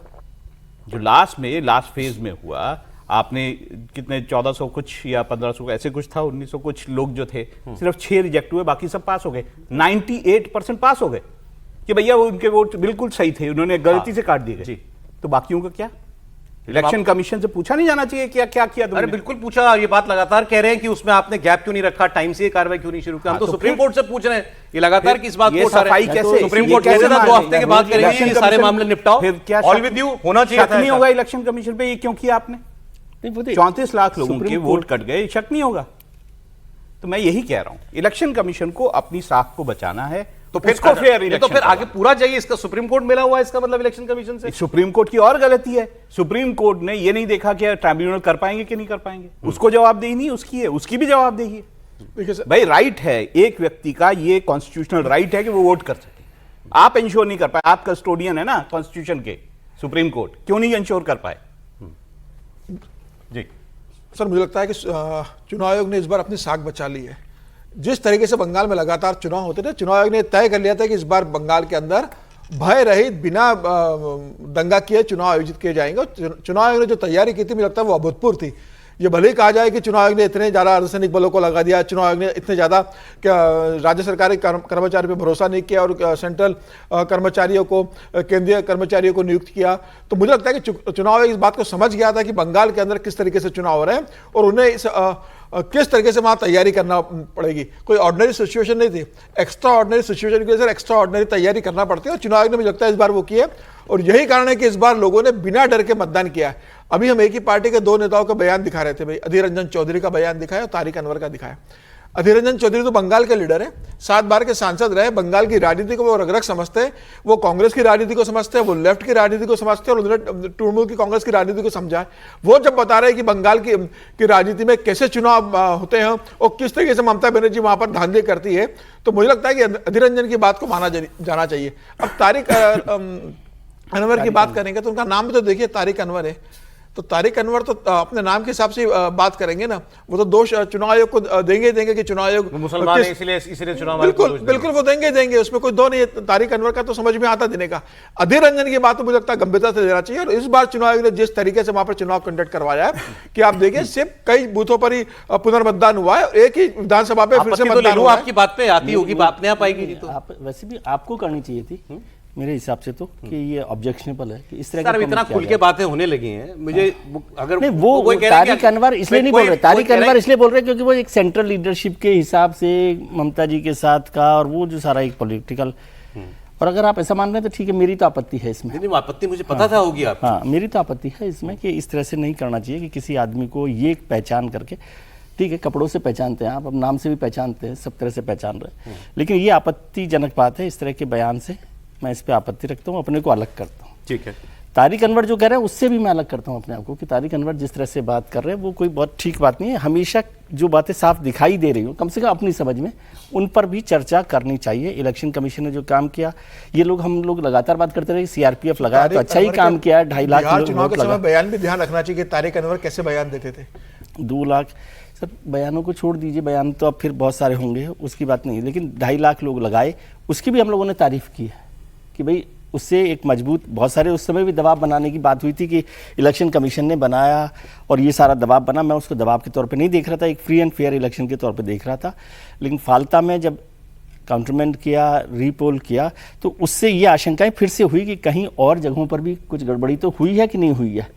ये इलेक्शन कमीशन को देखना चाहिए, उस पर काम होना चाहिए। और मैं तो फिर से कह रहा हूं कि जब इतनी बड़ी व्यवस्था, इतने बड़े सेंट्रल ऑब्जर्वर्स वहां पर मौजूद थे, तो 60 बूथ पर वो है टेम्परिंग। ये इलेक्शन कमीशन की रिपोर्ट है, मेरी रिपोर्ट नहीं है। सर उसी तो इसके कौन देख रहा है, कौन देख रहा है इसको? दिन भर वो चल रहा है। मान लीजिए वो 60 की बजाय 20 होती और वो इलेक्शन हो जाता, वो काउंटरमेंट नहीं होता। भरोसा है लोगों को, तभी लोग निकले कि चुनाव आयोग सुनेगा और मतदान फिर से करवाएगा। अगर भरोसा नहीं होता तो 2021 जैसा होता, 2016 जैसा होता, 2011 जैसा होता कि जागीर बड़े आराम से टेप चिपकाता और चुनाव जीतते रहता। इस बार लोगों ने कहा कि नहीं, केंद्रीय बल है, प्रधानमंत्री मोदी ने कहा भाई बनाम भरोसा का माहौल है। अमित शाह जी ने कहा है कि 6 महीने यहाँ पे सेंट्रल फोर्स रहने वाला है। अमित शाह जी ने कहा है कि जो गुंडागर्दी करेगा 4 महीने के बाद उसको उल्टा टांग दिया जाएगा। यह जो भरोसा दिया है उसके कारण लोग बाहर निकल के इस बात के लिए कह रहे हैं। क्या मतलब इसमें आपको क्या आपत्तिजनक लग रहा है कि ये क्यों हो पाया? सारी तैयारी थी, भाई इलेक्शन कमीशन ही अगर इंचार्ज है तो इतनी जगहों पर अगर गड़बड़ी हो पाई, अगर ईवीएम की सैंक्टिटी नहीं बनी या लोगों को डराया गया, तो यही सब देखना तो इलेक्शन कमीशन का काम है ना सर। ये देखा इसी कारण तो सर एक जगह फिर से मतदान हो रहा है। पिछले चुनाव में 50-50 लोग मर जाते थे, एक बार एक भी इंसान में मारा नहीं गया। एक कमेंट राजकुमार जी का, बाय एंड लार्ज इस इलेक्शन को आप फ्री फेयर, बिना प्रलोभन के और भय के कंडक्ट हुआ मानते हैं? ऐसा देखिए शांतिपूर्ण हुआ, वो आंकड़े बता रहे हैं। जिस तरह की वायलेंस वेस्ट बंगाल में होती रही है उसका मुझे लगता है झलक भर है जो होती रही है, तो उस हिसाब से शांतिपूर्ण तो है। फ्री एंड फेयर हुआ नहीं हुआ उस पर लंबी डिबेट हो सकती है। फियर फैक्टर कम हुआ तो जाहिर सी बात है कि उस दिशा में एक कदम है ये, तो लोग अपने निडर होकर के वोट डालने के लिए निकले। और बीजेपी की खासतौर पर शिकायत थी कि मतदाता डर की वजह से नहीं निकल पाते, तो फियर फैक्टर कम हुआ। अब 2 सवाल फ्री एंड फेयर इलेक्शन को लेके अभी भी हैं और मुझे लगता है वो अभी रहने वाले हैं जी। सुप्रीम कोर्ट ने SIR का विवाद शुरू होने से लेकर के ट्रिब्यूनल तक या अब सेंट्रल काउंटिंग ऑब्जर्वर्स की बात कर लें, इलेक्शन कमीशन के मैंडेट में कोई हस्तक्षेप नहीं किया। बिल्कुल नहीं किया। जितनी याचिकाएं गई, जब जब लोग गए, उन्होंने कहा कि उनका मैंडेट है, वो करेंगे, ये उनका विशेषाधिकार। हाई कोर्ट, सुप्रीम कोर्ट दोनों ने जी। तो न्यायपालिका ने वहां तक तो फ्री हैंड दिया है, पर क्या इलेक्शन कमीशन सारी चीजें उस तरह से कर पाया जिस पे लोगों को संदेह ना हो या सवाल ना हो? करीब 12% वोट कट जाना बस वेस्ट बंगाल में SIR के दौरान बड़ा सवाल है। क्या 12% वोटर फर्जी थे और उन फर्जी वोटर्स के साथ आपने लोकसभा का चुनाव कराया? फिर क्या वो चुनाव वैध है? दूसरा, 27 लाख वोटर जिनको लॉजिकल डिस्क्रिपेंसीज के नाम पे आपने रोक दिया, इसका जवाब कौन देगा? अगर मताधिकार मतदाता की जिम्मेदारी है, ठीक है सर, और लोकतंत्र में पवित्र आहुति है, ये तो बहस का विषय रहेगा। और इलेक्शन मुझे लगता नहीं कि इस ये तो फ्री एंड फेयर का जो सर्टिफिकेट देंगे, ये तो वैसा ही है कि एक बच्चा हर साल 50% लाके फेल हो रहा था, इस बार वो 99% ले आया, तो उससे कहा जा रहा है कि भैया 1% को लेके नहीं आया, तो 90% लेकर क्यों आया? अब चुनाव आयोग ने इतना बेहतर चुनाव करवा दिया, अगर एक जगह विधानसभा में फिर से चुनाव हो रहा है, 12-15 जगह फिर से बूथ पर वोटिंग हो रही है, इतना शानदार अगर चुनाव हो गया है, तो मुझे लग रहा है उसका स्वागत किया जाना चाहिए। सुप्रीम कोर्ट ये कह देता है कि they may vote in the next election, लेकिन कभी तो voting list voter list freeze करनी पड़ेगी। अब मैं कह रहा हूं, जब मिलॉर्ड ने कहा हुआ है, तो फिर अब आप और मैं तो एक हद तक ही जाके मिलॉर्ड के फैसलों पर भी सवाल होते हैं। होते हैं, सवाल तो हुए हैं। बंगाल समेत 5 राज्यों में कल वोट की गिनती का दिन है। सुबह 8 बजे से वोटों की गिनती शुरू हो जाएगी और बंगाल में काउंटिंग को लेकर के भी दोनों पार्टियों के, बीजेपी और TMC के कार्यकर्ता जो हैं वो इस वक्त बहुत ज़्यादा मुस्तैद हैं। अभी तो सारी भीड़ें जो लगी हुई हैं वो स्ट्रांग रूम के बाहर लगी हुई हैं और कल आप देखेंगे हर काउंटिंग सेंटर पर बड़ी शिद्दत के साथ काउंटिंग पर भी निगाह रखी जाएगी और कहाँ क्या किन चीज़ों के लिए तैयार रहना है, इसकी भी निर्देश पार्टियों ने अपने अपने वर्कर्स को दिए हैं। क्योंकि पिछली बार 2021 के इलेक्शन में जब काउंटिंग के वक्त देखा कि अब शायद मामला हाथ से निकल गया है, तो ये खबरें आई थी कि बहुत सारे काउंटिंग सेंटर से बीजेपी के एजेंट उठ के चल दिए थे, वहाँ था ही नहीं फिर कोई। बाद में ये आरोप भी लगाया बीजेपी के नेताओं ने कि काउंटिंग में भी कुछ जगहों पर जो कुछ जैसा बिल्कुल होना चाहिए था, फेयर एकदम वैसा काम नहीं किया गया। तो इस बार पार्टी ने बड़े सख्त निर्देश दिए हैं कि आखिरी वोट काउंट होने तक पार्टी का कार्यकर्ता नेता उस जगह मौजूद रहेगा जहां कोई भी ईवीएम में मत गिने जा रहे हैं। और बंगाल में अगर सबसे हॉट सीट कोई है तो वो भवानीपुर की सीट है, कोलकाता का भवानीपुर, जहां से ममता बनर्जी और शुभेंदु अधिकारी आमने सामने हैं। भवानीपुर में काउंटिंग सेंटर के बाहर आज से ही हंगामा शुरू हो गया। TMC वर्कर्स ने आरोप लगाया कि बीजेपी के झंडे वाली गाड़ियां अंदर गई हैं, फिर यहां पर भारी फोर्स तैनात की गई, पूरे इलाके को छावनी जैसा बना दिया गया। इस काउंटिंग सेंटर के बाहर TMC के समर्थकों ने अभी से डेरा डाल दिया है। भवानीपुर में इंडिया टीवी की टीम मौजूद है, हम आपको एक ग्राउंड रिपोर्ट दिखाते हैं। पवन नारा इंडिया टीवी के रिपोर्टर, उन्होंने बताया कि कैसा दिखता है इस वक्त कोलकाता शहर का माहौल। इस वक्त हम भवानीपुर के काउंटिंग सेंटर पर मौजूद हैं। यहां अगर आप देखेंगे तो सिक्योरिटी कहीं ज्यादा बढ़ी हुई है। ये इलेक्शन कमीशन के काउंटिंग सेंटर में जो टीवी लगना है वो टीवी लेकर आए हैं, अपना आईडी दिखा रहे हैं इलेक्शन कमीशन ऑफ इंडिया का। ये 159 भवानीपुर, और अब इनको भी एक वेरिफिकेशन किया जा रहा है, फोटो अंदर भेजा गया है, अंदर से हाँ आएगा तभी आगे बढ़ पाएंगे। इस गली में जिसका घर है उसको छोड़कर, भले ही ऑफिस हो या हो, कोई और वजह हो, आपको जाने की वजह बतानी पड़ेगी। यहाँ ये स्विगी वाले भैया आए हैं, इनको नहीं जाने दिया जा रहा है। यहाँ धारा 144 का जो नया वर्जन है वो यहाँ लगा हुआ है, भारतीय न्याय संहिता। पैरामिलिट्री फोर्सेस तैनात हैं और यहाँ सिर्फ कोलकाता पुलिस और इलेक्शन कमीशन की गाड़ी ही आगे जा सकती है। कल यहाँ सुबह काउंटिंग शुरू होगी, उससे पहले यहाँ सुरक्षा को पुख्ता किया गया है। सबसे बड़ी बात यह है कि आगे कोई नहीं जा सकता, लेकिन यहाँ जरूर कुछ लोग बैठे हुए हैं छतरी लगाकर। मैम, किस वजह से बैठे हैं? हम लोग दीदी का अपना सिक्योरिटी टीम है। हम लोग कोई बैच पहन के, यूनिफॉर्म पहन के नहीं, हम लोग सब दीदी को दिल में लेके बैठते हैं। तो आपको क्यों लगा यहाँ बैठना चाहिए? हम लोग दीदी के साथ हैं, इसलिए उनके सपोर्ट में यहाँ बैठे हुए हैं हम लोग। बीजेपी वाले नहीं आए? नहीं, बीजेपी वाले आए थे स्कॉर्पियो में, यहाँ से गाड़ी इनको छोड़ा गया है, फिर रिटर्न भी आया गया है, और इन्होंने कोई भी चेकिंग वगैरह कुछ भी नहीं की इन्होंने। अच्छा, आपको कैसे पता वो बीजेपी के थे? उसमें लोगो लगा हुआ था, स्टिकर लगा हुआ था उसमें। तो बीजेपी के लोगों को अंदर जाने दिया गया, ऐसा TMC के लोग आरोप लगा रहे हैं। लेकिन TMC के अगर आप यहाँ देखेंगे तो लगभग 8 से 10 लोग यहाँ चौकीदारी कर रहे हैं, इतने ही लोग वहां दूसरी तरफ भी बैठे हैं। इस सड़क के दोनों तरफ से एंट्री बैन कर दी गई है और यहाँ इस वक्त आपको सुरक्षा बहुत ज्यादा सख्त नजर आ रही है। जहां पुलिस है, जहां सीआरपीएफ है, वहां भी चौकीदारी कर रहे हैं। पवन ने जैसे दिखाया आपको, पार्टियों के नेता वो कह रहे हैं सीआरपीएफ की चौकीदारी कर रहे हैं। लेकिन भवानीपुर का मामला है, मुख्यमंत्री की खुद की सीट है। पहले लोग कहते थे कि मुख्यमंत्री 2 सीट से चुनाव लड़ेंगे, लेकिन ममता बनर्जी ने एक ही सीट चुनी। लेकिन पिछले इलेक्शन में वो नंदीग्राम से हारी थी, ये बाईपोल में जीती हुई सीट है उनकी, और शुभेंदु उनको चेज करते हुए नंदीग्राम से यहाँ पर आए हैं। जब नॉमिनेशन ममता ने यहाँ किया तो उन्होंने नंदीग्राम पहले ही वो नॉमिनेशन कर चुके थे। उन्होंने कहा मैं भवानीपुर से भी लड़ूंगा। तो बीजेपी यहाँ भी अग्रेसिव दिखाई दी कि भाई इस बार वो ममता बनर्जी को हर हाल में हरा करके छोड़ना चाहती है। भवानीपुर का क्या कह रहा है आप लोगों का अपना असेसमेंट, समीर जी बता दें पहले।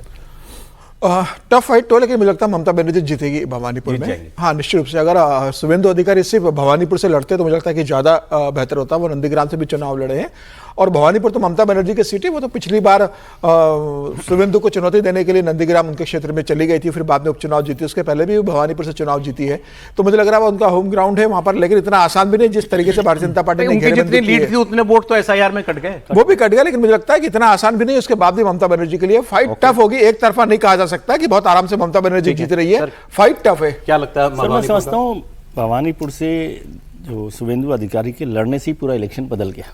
अच्छा, यदि वो वहां नहीं आते हेड ऑन करने के लिए, नंदीग्राम में जब लड़े थे तो अलग था, क्योंकि नंदीग्राम सीट पर वो थे, वहीं पर उन्होंने भी लड़ लिया, ठीक है। भवानीपुर आकर लड़ना मतलब ये तो एक चैलेंज करना, बिल्कुल चैलेंज, चुनौती। तो उससे एक तो बीजेपी का उत्साह बढ़ा, दूसरा शुभेंदु अधिकारी बड़े नेता हो गए, ठीक है। और वो 40-50 हजार जो एसआईआर में डिलीशन हुआ है, 40,000 है, 45,000, जो 50,000 से ऊपर है, तो वो कितना असर डालता है। और उसके बाद भी ममता जी जीते। वैसे ममता जी के लिए मजबूत सीट है, भवानीपुर सीट टीएमसी की सीट है एक्चुअली, घर है उनका। जैसे नंदीग्राम शुभेंदु का था, वैसे टीएमसी का गढ़ भी है और घर भी है। लेकिन वो सीट लोकसभा में 8,000 के मार्जिन पर रही है, बिल्कुल। तो इसलिए बहुत सारे रिस्क वहाँ पर इन्वॉल्व हैं। और बंगाल के बहुत सारे जो मित्र पत्रकार हैं उन्होंने कहा कि बहुत टफ सीट हो गई है, इतना आसान इसको आप ममता जी हार भी जाए तो ममता हार भी जाए तो कोई आश्चर्य नहीं है। और वो जो अमित शाह जी का बयान है ना, उसको ध्यान रखिए, मतलब वो पॉलिटिकल बयान है, तो मैं उसको वो नहीं कह रहा। उन्होंने कहा कि आप भवानीपुर जिता दीजिए, बंगाल हम जीत लेंगे। उससे भी एक माहौल बनता है कार्यकर्ताओं के मन में। ये उसका, मैं ये नहीं कह रहा कि उसका चुनाव पर कोई असर पड़ रहा है, लेकिन जो पार्टी का वर्कर है वो लग जाता है कि भैया इसके ऊपर कैसे काम करें। बहुत डिटेल में क्या बात करेंगे, क्योंकि जो होगा वो तो अब ईवीएम में हो चुका है और कल काउंटिंग में हमें पता चलेगा। लेकिन एक दो बात सोच रहे हैं, अभी पार्टी के लोग सोच रहे हैं कि ईवीएम में जो हो चुका उसके बाद भी कुछ होना बाकी है, ऐसा उनको लगता है। हाँ, हम कम से कम वहां हम उम्मीद करते हैं कि वो सब कुछ फेयर ही होगा जो होगा। लेकिन 2-3 बातों को, एक तो एसआईआर ममता जी की सीट पर 50,000 के करीब वोट कटा है, ठीक है। पहले 40-43 हजार तो एसआईआर के पहले राउंड में कट गया था, फिर लॉजिकल डिस्क्रिपेंसी में कुछ हजार वोट आ गए, तो 50,000 के ऊपर है वो। लीड उनकी थी 58,000। एसआईआर में ज्यादातर वोट टीएमसी का कटा है, ये एक लॉजिकल कंक्लूजन है और होगा, क्योंकि उनको सबसे ज्यादा वोट उनको मिला था। बीजेपी का भी कटा होगा, लेकिन ज्यादा उनका वोट कटा होगा। एक तो ये बात। दूसरा, अगर वाकई ये परिवर्तन का वोट है और कोलकाता की सीटों में, कोलकाता शहर में क्योंकि ये सीट है, तो कोलकाता में अगर बीजेपी का वोट बढ़ रहा है तो इस सीट पे भी बढ़ेगा। ये भी एक ममता जी के लिए माइनस होना चाहिए। और मुझे अभी तक कोई एक भी व्यक्ति, कम से कम जिनके मैं संपर्क में आया, नहीं मिला जिसने ये कहा हो कि बीजेपी का वोट बढ़ेगा। बीजेपी का वोट नहीं, टीएमसी का वोट इस चुनाव में बढ़ेगा। हर आदमी कह रहा है कि टीएमसी का वोट तो घटना है, बीजेपी का ही वोट बढ़ना है। अब सवाल केवल यह है कि कोलकाता शहर में भी वो माहौल है और किस हद तक है, ये हमको पता चलेगा, क्योंकि यहाँ बिल्कुल सपाचट थी भारतीय जनता पार्टी पिछले इलेक्शन के अंदर। 11 में से 11 हार गई थी, 11 की 11 हार गई थी। 36 में से 35 सीटें। सो अगर तो सर बदलाव है तो कोलकाता के निवासी भी चाहते होंगे, तो ममता जी की सीट भी फंसेगी। देखिए, एक तो फर्क ये है कि पिछली बार शुभेंदु अधिकारी की सीट पर ममता बनर्जी उनको चैलेंज करने गई थी। इस बार शुभेंदु अधिकारी उनको चैलेंज करने उनकी सीट पे आए हैं। अब आए हैं या भेजे गए हैं, उस पर अलग अलग राय हो सकती है, क्योंकि एक पॉलिटिकल मैसेजिंग के लिए साइकोलॉजिकल माहौल बनाने के लिए जरूरी होता है कि आप ममता बनर्जी को उनके घर में चुनौती दें।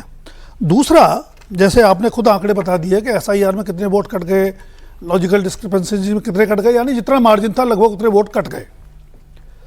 ममता बनर्जी बड़ी नेता हैं, उनकी ट्रेडिशनल सीट है तृणमूल कांग्रेस की, फिर भी अगर वहाँ क्लोज फाइट है तो चुनाव के मूड का आप अंदाजा लगा सकते हैं। और अगर भवानीपुर हार जाती हैं, तो चुनाव में हो कुछ भी हो जाता है। हमने मुख्यमंत्री को हारते हुए देखा है, बाई इलेक्शंस में हारते हुए देखा हमने सिटिंग चीफ मिनिस्टर। तो पिछले इलेक्शन में मुख्यमंत्री हार गई लेकिन पार्टी जीत गई। लेकिन वहां नंदीग्राम में हारे थे इसलिए अब 200 भवानीपुर अगर आप हारेंगे तो ये मानिए कि इसकी जो धमक है या इसका जो रिफ्लेक्शन है आपको बाकी सीटों पर दिखाई देगा। ऐसे कह लो सर, अगर ममता बनर्जी भवानीपुर हार रही हैं तो टीएमसी हार रही है।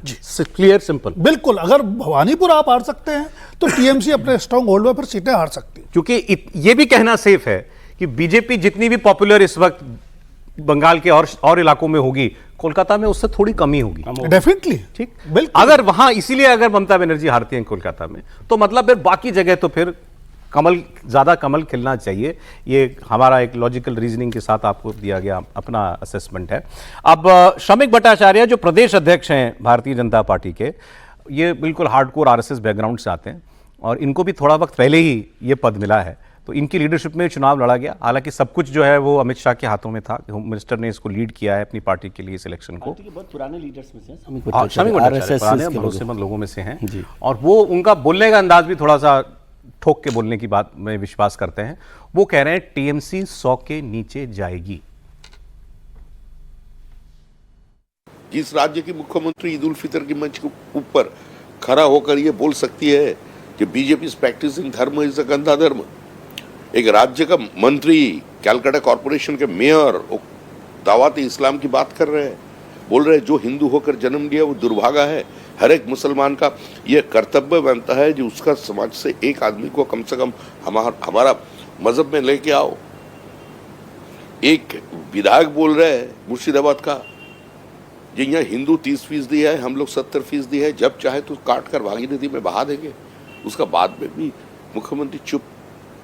लेकिन ये जो पावर, मैंने क्या बोलता है उसको, अभी जो काम चला मुख्यमंत्री है ना, कल शाम तक के बाद वो नहीं रहेंगे, उस स्थिति में सुधार आ जाएगा। सीटें आप लोग ला रहे बंगाल में, क्या दावा कर रहे हैं आप? देखिए, सीट आंकड़े के बारे में जो कुछ बोलना है तो माननीय गृह मंत्री जी बोलेंगे, उन्होंने बोलना चालू किया। आपका एक आकलन?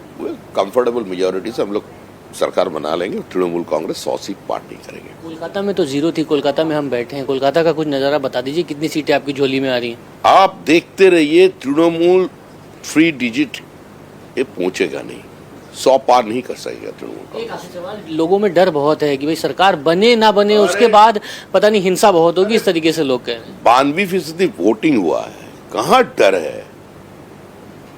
डर खत्म, भय खत्म, भरोसाहीन। भय खत्म, भरोसाहीन। और दावा वो कर रहे हैं जो इनके खुद के साथ हुआ था पिछले इलेक्शन में। ये 200 पार कह रहे थे और ट्रिपल डिजिट पे नहीं पहुंचे, 77 पे रुक गए। प्रशांत किशोर की बाइट याद आ गई। प्रशांत किशोर ने प्रशांत कहा किशोर था कि बीजेपी भी लिख के ले लीजिए, भाजपा ट्रिपल डिजिट में नहीं पहुंचेगी। उनकी बात बिल्कुल सही साबित हुई।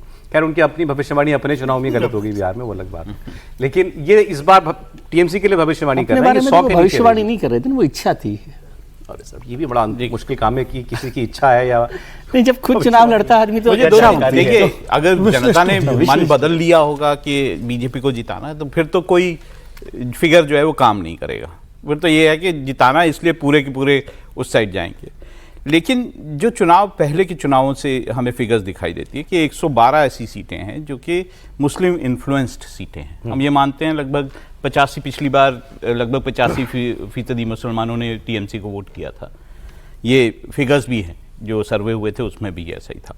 तो उसमें से 106 सीटें, 112 में से 106 सीटें जो है वो बीजेपी जीती थी, टीएमसी जीती थी, 5 सीटें बीजेपी के पास आई थी।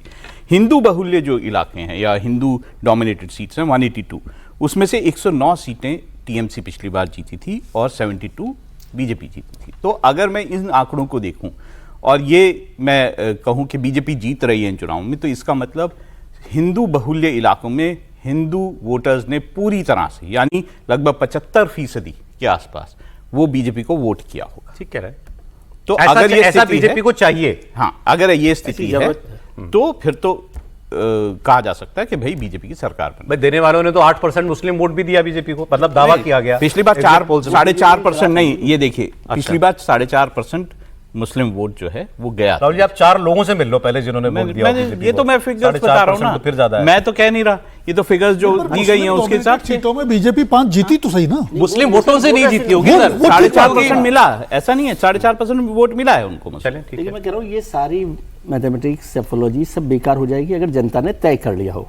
मैंने पहले ही बोला अगर जनता और ये ने तय कर जनरल लिया तो- इलेक्शन नहीं है जो आप महसूस कर रहे हैं, वो एक बहुत आम चुनाव का जैसा नहीं है। 2021 और 2026 में एक दूसरे लेवल पर आप पहुंच गए हो, और यदि जनता तय कर लेगी तो वो जो सौमिक भट्टाचार्य साहब कह रहे हैं ना, 2011 का चुनाव आपको याद है क्या सर? जब 2011 का भी चुनाव याद, ममता हाँ, आई जी, ऐसा वैसा ही है क्या? वैसा ही चुनाव पर है। उस वक्त बहुत कम हाँ। वोट नहीं, लेकिन मैं बता रहा हूँ इस बार यदि बीजेपी जीतेगी तो वो बहुमत से बहुत आगे पहुंचेगी, ये मैं आपको बता देता हूँ। और नहीं तो बाकी सारी मैथमेटिक्स जो राहुल जी बता रहे हैं वो विद्वान लोग हैं, उस पर काम किया जा सकता है। और आप अगर से आगे कब पहुंचेंगे? नहीं, अगर नहीं, क्योंकि चुनाव वो कल शाम को पहुंचेंगे।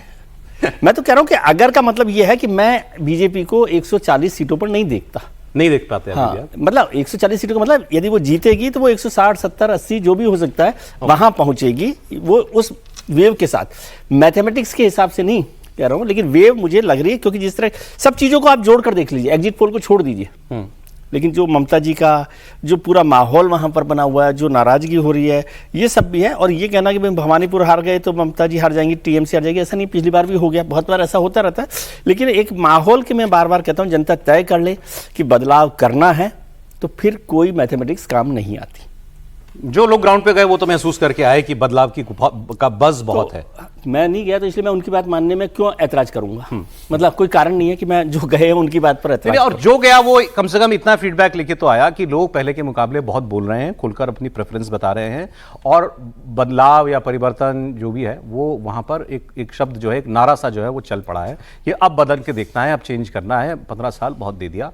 ऐसा आपको सुनने में आने लगे तो जितना सुनते हैं उससे बहुत ज्यादा उसकी एक्चुअली वो ग्राउंड पर उसका असर होता है। समीर जी, निश्चित रूप से मुझे लगता है कि इस बार का जो 2026 का चुनाव है, मुझे लगता है कि जनता बहुत सोच समझकर इस बार वोटिंग किया है। इस बार के चुनाव के अंदर 2011 का चुनाव ममता बनर्जी का जो था, फिर 2016 का था। अरे मैं आपको रोक रहा हूं, मुझे ये बताइए, आप इसका जवाब दीजिए।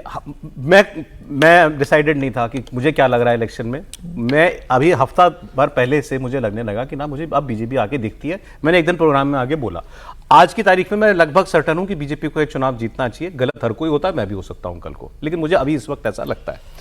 आप तो तब से बोल रहे हैं जब इलेक्शन अनाउंस हुआ था, तब ना अमित शाह के ऐसे दावे थे, ना सेंट्रल फोर्सेस को लेकर के 60 दिन बाद तैनाती रहेगी ऐसी खबरें थी, ना ममता बनर्जी के डिफेंसिव बयान थे, ना बीजेपी कितनी एग्रेसिव दिखाई दे रही थी। उस तब से आपको क्या आभास हो गया था?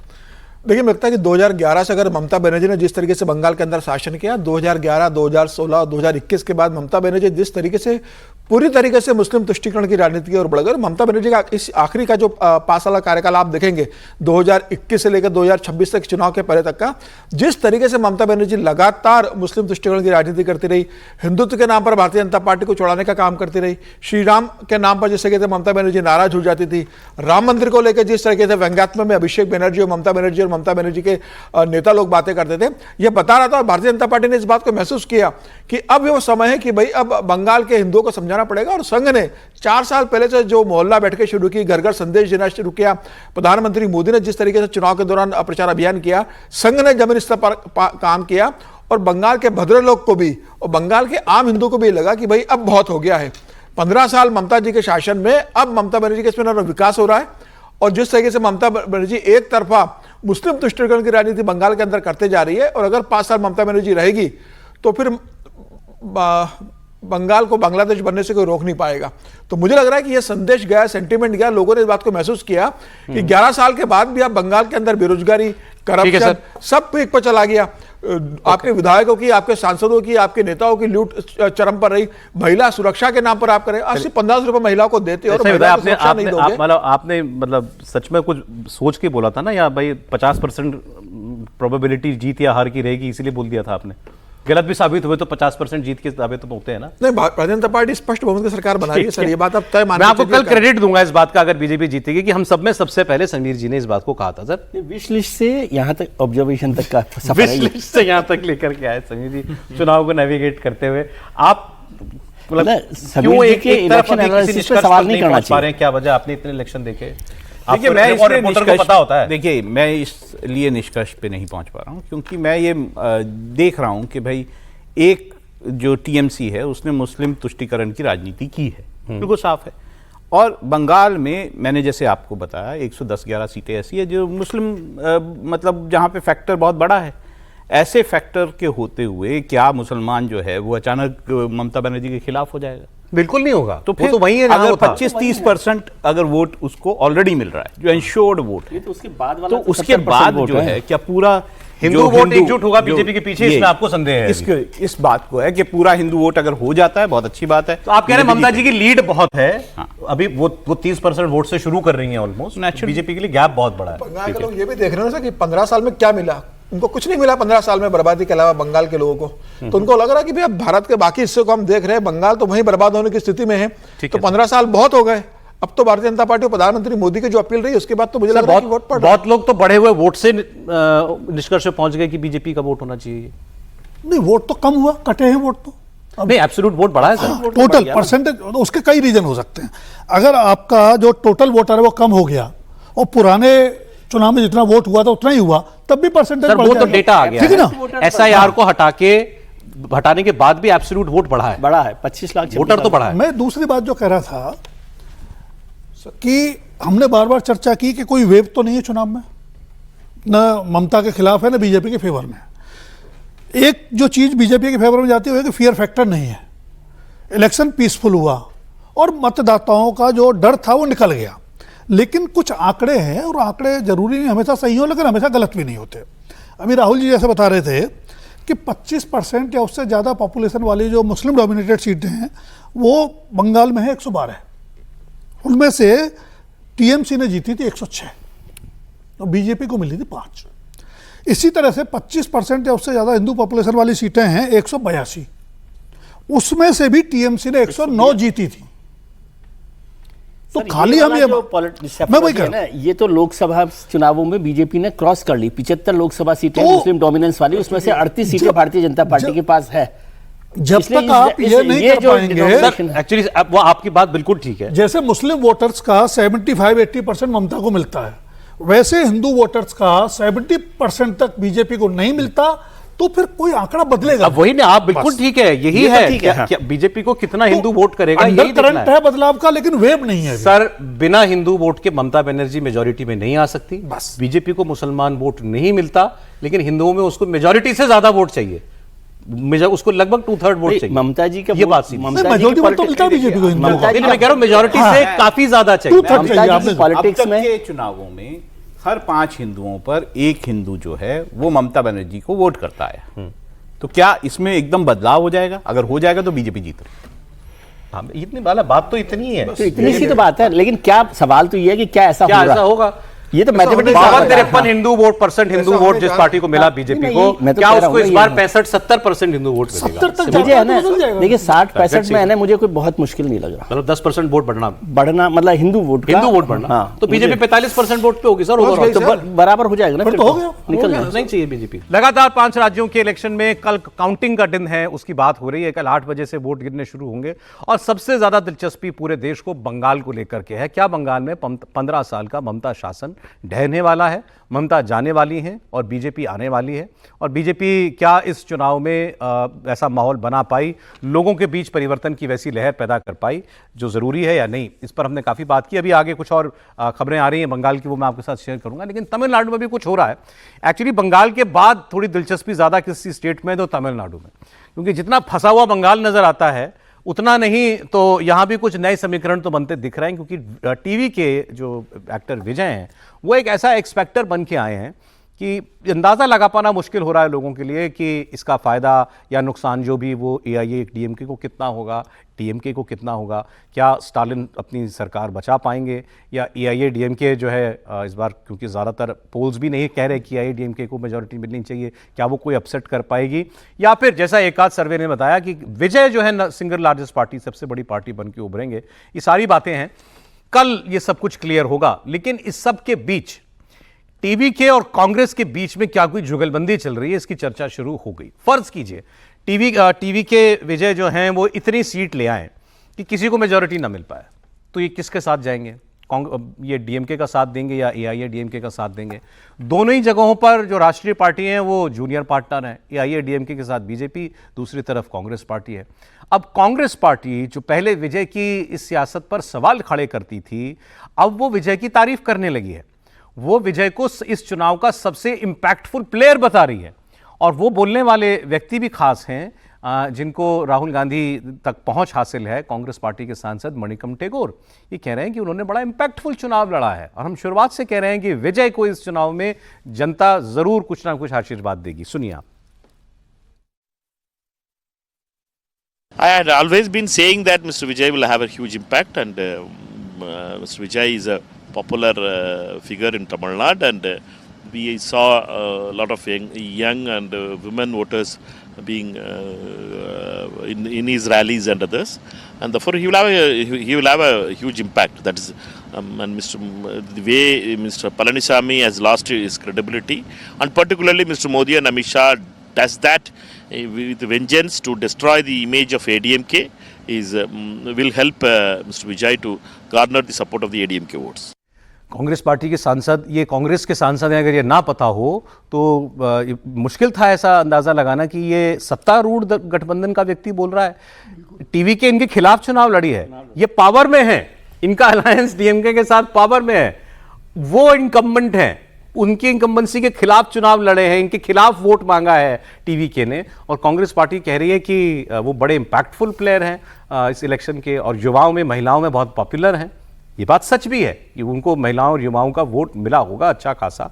लेकिन एक बयान याद आता है मुझे इनका, विजय का इलेक्शन के बाद जो बयान है, इन्होंने कहा कि असली कांग्रेस पार्टी मेरे साथ है। जो कांग्रेस पार्टी स्टालिन का साथ दे रही है वो असली कांग्रेस नहीं है। उस दिन हमने बात की थी कि कांग्रेस और टीवी के बीच कोई संभावना है, एक अलायंस की तलाशी जा रही है। हमारे सहयोगी टी राघवन जो दक्षिण भारत की सारी राजनीति देखते हैं, कवर करते हैं, वो हमारे साथ जुड़ रहे हैं। आप क्या लग रहा है आपको राघवन? एक तो ये एक्स फैक्टर है, सब कह रहे हैं, तो विजय क्या कोई संभावना है कांग्रेस के साथ तलाश रहे हैं? जी देखिए, अगर ये कहना गलत नहीं होगा सौरभ कि सबसे पहले कांग्रेस ही वो पार्टी थी जो तमिलनाडु कांग्रेस है, उन्होंने ये रीड किया था कि किस तरह से जो है विजय एक बहुत बड़ा फोर्स बनकर तमिलनाडु में उभर रहे हैं। आपको याद होगा कि स्टालिन से अलग होकर विजय के साथ गठबंधन की बात हुई थी और बहुत अलग लेवल तक चली भी गई थी। जो राज्य प्रभारी हैं उनको लताड़ भी सुनी थी उन्होंने स्टालिन से। उसके बाद सोनिया गांधी ने चिदम्बरम को स्टालिन के घर पर भेजा और किसी तरह से वो अलायंस जो बहुत ज़्यादा अलग थलग लग रहा था स्टिच हो पाया। हालांकि उसके बाद भी हमने देखा कि स्टालिन राहुल गांधी एक मंच पर पूरे तमिलनाडु के चुनाव प्रचार में कहीं पर भी नजर नहीं आए, तो वो डिफरेंसेस जो है वो साफ साफ वहां पर देखने को मिल रहा था। लेकिन अब जब ये सिनेरियो ऐसे बनने लगे हैं तो विजय की पार्टी भी बहुत कॉशियस हो गई है। हमें विजय के कैंप से ये पता चला है कि एक रिसोर्ट जो है वो चेन्नई में बुक किया गया है और सारे जितने भी उम्मीदवार हैं, जो विजय का अनुमान है कि तकरीबन 100 उम्मीदवार कम से कम उनके जीतेंगे, तो सब लोगों के लिए वहां पर ठहरने की व्यवस्था की गई है। उन्हें कहा गया है कि वो किसी भी हालत में जीतने के साथ ही तुरंत चेन्नई के लिए रवाना हो जाएंगे, क्योंकि एक हंग असेंबली की सिचुएशंस बहुत ज़्यादा वहाँ पर देखने को मिल रही है। 2-3 सिचुएशंस पर लगातार चर्चा हो रही है। पहली सिचुएशन यह है कि वहाँ पर डीएमके जो है खुद भले ही अपने बूते पर सरकार नहीं बना पाए, लेकिन अलायंस के साथ, जैसा 2006 में देखा गया था, अलायंस के साथ एक सिंपल मेजॉरिटी की गवर्नमेंट वहाँ पर बन जाए। दूसरी सिचुएशन यह है कि अगर विजय बहुत बड़े लेवल पर दोनों ही पार्टी को डैमेज करते हैं तो हंग असेंबली जो है वहाँ पर होगी। तो ऐसे में क्या होगा, इसमें बहुत सारी बातें हैं। बीजेपी के साथ विजय जाना पसंद नहीं करेंगे, हो सकता है एआईडीएमके जो कॉम्बिनेशन है, बात करें मोटे तौर पर सौरभ, जो एआईडीएमके गठबंधन है और जो डीएमके गठबंधन है ना, उनकी पार्टियों में जबरदस्त फूट देखने को मिल सकती है।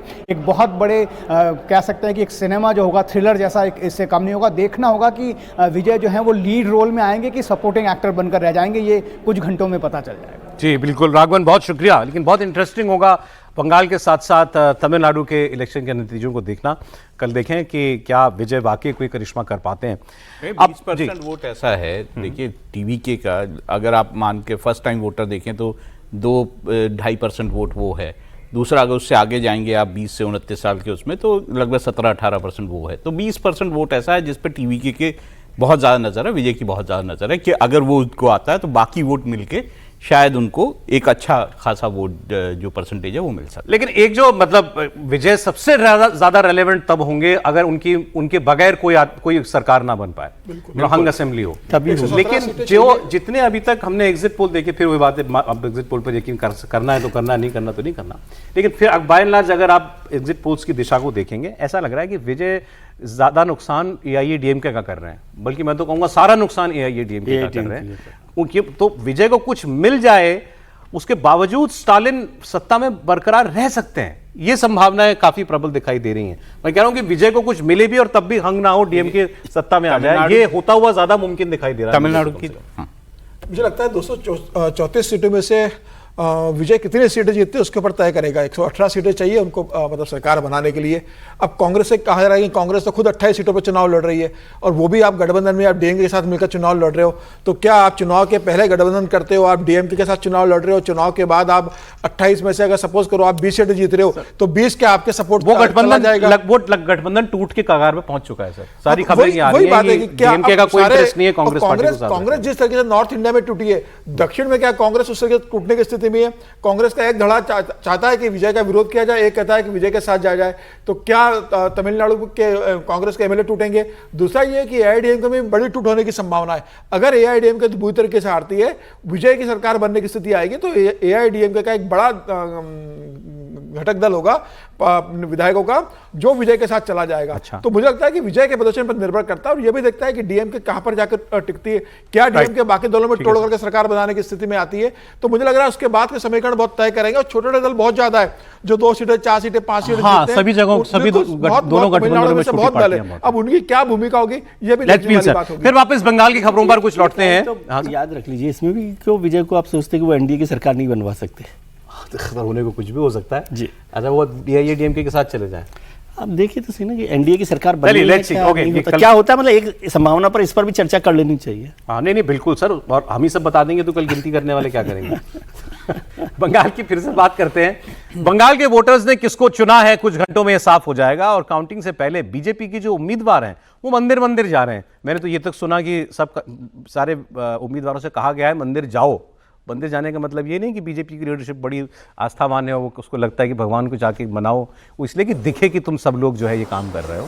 तो लेकिन लोग गए हैं। ये एक बहुत इंटरेस्टिंग सीट है, कोलकाता पोर्ट सीट। यहाँ से बीजेपी के कैंडिडेट राकेश सिंह है, ये माँ काली के मंदिर में गए पूजा करने के लिए, और फिर उन्होंने दावा किया कि बंगाल में भाजपा 170 सीट जीतेगी। जो इनके सामने चुनाव लड़ रहे हैं टीएमसी के, बहुत हैवीवेट आदमी है फिरहाद हकीम। हाँ, कह सकते हैं कि दोनों अपने सेंस में बाहुबली हैं, लेकिन वो बहुत पुराने प्लेयर हैं, और वो सीट बहुत पुरानी सीट है टीएमसी की। वो ऐसे अगर भवानीपुर हार जाए ममता बनर्जी, तो फिर ये पोर्ट सीट भी मुश्किल है बचना। सुनते हैं इन्होंने क्या बोला। पोर्ट विधानसभा सीट पे मुस्लिमों का जो वोट बैंक है वो बहुत बड़ा है बता रहे हैं, तो ऐसे में कैसे पार पाएंगे ये आशीर्वाद? कितना काम आपको? सिंध लगा चुके हैं, एन वेन प्रकीर्ण लड़ाई में सिंध लगा चुके हैं, और विजय भी माँ के आशीर्वाद से हो रही है। तो ये सीट पर ज़्यादा मुझे अब कोई शंका नहीं है, इफ एंड किंतु परंतु नहीं है, जीत तय है। क्या दावा कर रहे हैं? पूरी कोलकाता में 11 विधानसभा सीटें, पिछली बार 0 थी, इस बार यहाँ से क्या लग रहा है? यहाँ से शुभेंदु अधिकारी भी निकल रहे हैं, और रुद्रनील घोष भी ये जो हमारे संतोष पाठक हैं, हमारा कलकत्ता पोर्ट है, बहला है, तापस राय है, इन लोग सब जीत रहे हैं। 5 से 6 सीटें आप कह रहे हैं? 6 सीट। पूरे बंगाल में कितने दावा कर रहे हैं, कितनी सीटें आने वाली? 170 से 180, ये मेरा कैलकुलेशन है। 170 से 180 उन्होंने कहा। इनकी सीट पर बीजेपी के कैंपेन में जितने मुद्दे थे वो सब एक फैक्टर है, मतलब डेमोग्राफी का मुद्दा वहाँ पर चलता है, वहाँ घुसपैठियों का मुद्दा भी चलता है, एसआईआर का असर भी उस सीट पर बहुत पड़ा होगा, और फिर दोनों तरफ से मजबूत लोग जो हैं वो भी चुनाव लड़ रहे हैं। फिरहाद हकीम को आप कह सकते हैं, कई लोग राइट हैंड मैन टाइप बताते हैं उनको ममता बनर्जी का, लेकिन टीएमसी के ज़्यादातर नेताओं समेत इस बार उनकी भी बॉडी लैंग्वेज जो है वो कोई बहुत कॉन्फिडेंट दिखाई नहीं दी थी। और ये क्योंकि लेकिन कोलकाता का इलाका है, तो कोलकाता का पलटने का मतलब फिर पूरे उसका जो सेंटिमेंट है वो पूरे प्रदेश में देखने को मिलेगा हमें। सर पोर्ट बिल्कुल लग रहा है पोर्ट सीट टफ सीट है, क्योंकि वहाँ जो बाहुबली हैं टीएमसी के, बहुत ताकतवर और बहुत थम गाड़ के बैठने वाले लोगों में से, मतलब वो भवानीपुर से भी ज़्यादा मजबूत सीट है कायदे से देखा जाए तो उनके लिए, टीएमसी के लिए। लेकिन यदि आप बिल्कुल ठीक करें कि यदि पोर्ट सीट हार गए, क्योंकि वो भी बाहुबली है राकेश सिंह, और वो उनकी वापसी मतलब एक तरह से उनको लाया ही इसलिए गया है इस सीट पर भारतीय जनता पार्टी की, वो एक ताकत के साथ इस चुनाव को लड़ सके। और वहाँ यदि वो सीट कोलकाता पोर्ट अगर जीत लेती है, तो फिर आप समझिए कि भवानीपुर से भी ज़्यादा बड़ा मैसेज होगा। अच्छा, इसको मैं ज़्यादा बड़ा मैसेज के तौर पर देखता हूँ कि वहाँ पर किस तरह से चुनाव लड़ा जा रहा है। और राकेश सिंह, ये आप टीएमसी के लिए भवानीपुर से भी सेफ सीट मानता हूँ। अच्छा, हाँ, बहुत ताकत वाली सीट है उनके लिए। उसका डर दूसरा था फिराद हकीम का, उसको सिर्फ अपनी जीत की चिंता नहीं है, उसको मालूम है कि अगर मैं हार गया तो कलकत्ता का मेयर भी है वो, और ममता बनर्जी की सरकार नहीं आई और बीजेपी की सरकार बन गई तो फिर क्या होने वाला है। इतने लंबे समय का उसका जो पोर्ट पे साम्राज्य था, कलकत्ता में साम्राज्य था, कलकत्ता कॉरपोरेशन में जिस तरीके से करप्शन, ठेकेदारी, पूरी एक लोगों को उसने दिए, अपना साम्राज्य खड़ा किया है, वो सारी जांच शुरू होगी तो चुनाव हारेगा और सत्ता भी जाएगी और उसको पता है कि वापस जेल जाना पड़ेगा। तो मुझे लगा उसकी चिंता उसको ज्यादा है। इसमें ना नहीं, वैसे भी मेरे को पता है कि 68,000 वोटों से पिछली बार जीते थे फराद हकीम। हाँ, फराद हकीम। और इनकी बेटी है प्रियदर्शनी हकीम, जो कि ममता बनर्जी के लिए भवानीपुर में साथ चल रही थी, वहां पर प्रचार कर रही थी, अपने फादर के लिए नहीं कर रही थी, वो जाके ममता बनर्जी के लिए कर रही थी। तो फराद हकीम जो है वो इतने कॉन्फिडेंट रहे हैं अपनी सीट पे। अब ये देखना होगा कि इस बार क्या होता है। एक और आपको दिखाता हूं तस्वीर। बीजेपी की कैंडिडेट है अग्निमित्रा पॉल, ये आसनसोल से चुनाव लड़ रही हैं। ये भी काली मंदिर गई पूजा करने के लिए। इन्होंने अपनी जीत का दावा किया, पार्टी की जीत का दावा किया, और इन्होंने कहा ये इलेक्शन भर नहीं है हमारे लिए, ये हमारे लिए धर्म युद्ध है। बीजेपी बंगाल में राम राज्य की स्थापना करने के लिए चुनाव लड़ रही है। ये कोई इलेक्शन नहीं है, ये एक युद्ध है, धर्म युद्ध। ये पश्चिम बंगाल को बचाने का लड़ाई है। जो पश्चिम बंगाल का संस्कृति, पश्चिम बंगाल का सभ्यता, पश्चिम बंगाल का कृष्टि को खत्म कर दिए आज ये ममता बनर्जी और उसके पहले 34 साल का लेफ्ट गवर्नमेंट। तो कल जो रिजल्ट आने वाला है, भगवान का आशीर्वाद से हम लोग को ये विश्वास है कि बंगाल के लोग हाथ उठाकर छप्पर भर के आशीर्वाद दिए हैं हम लोगों को, माननीय प्रधानमंत्री जी को।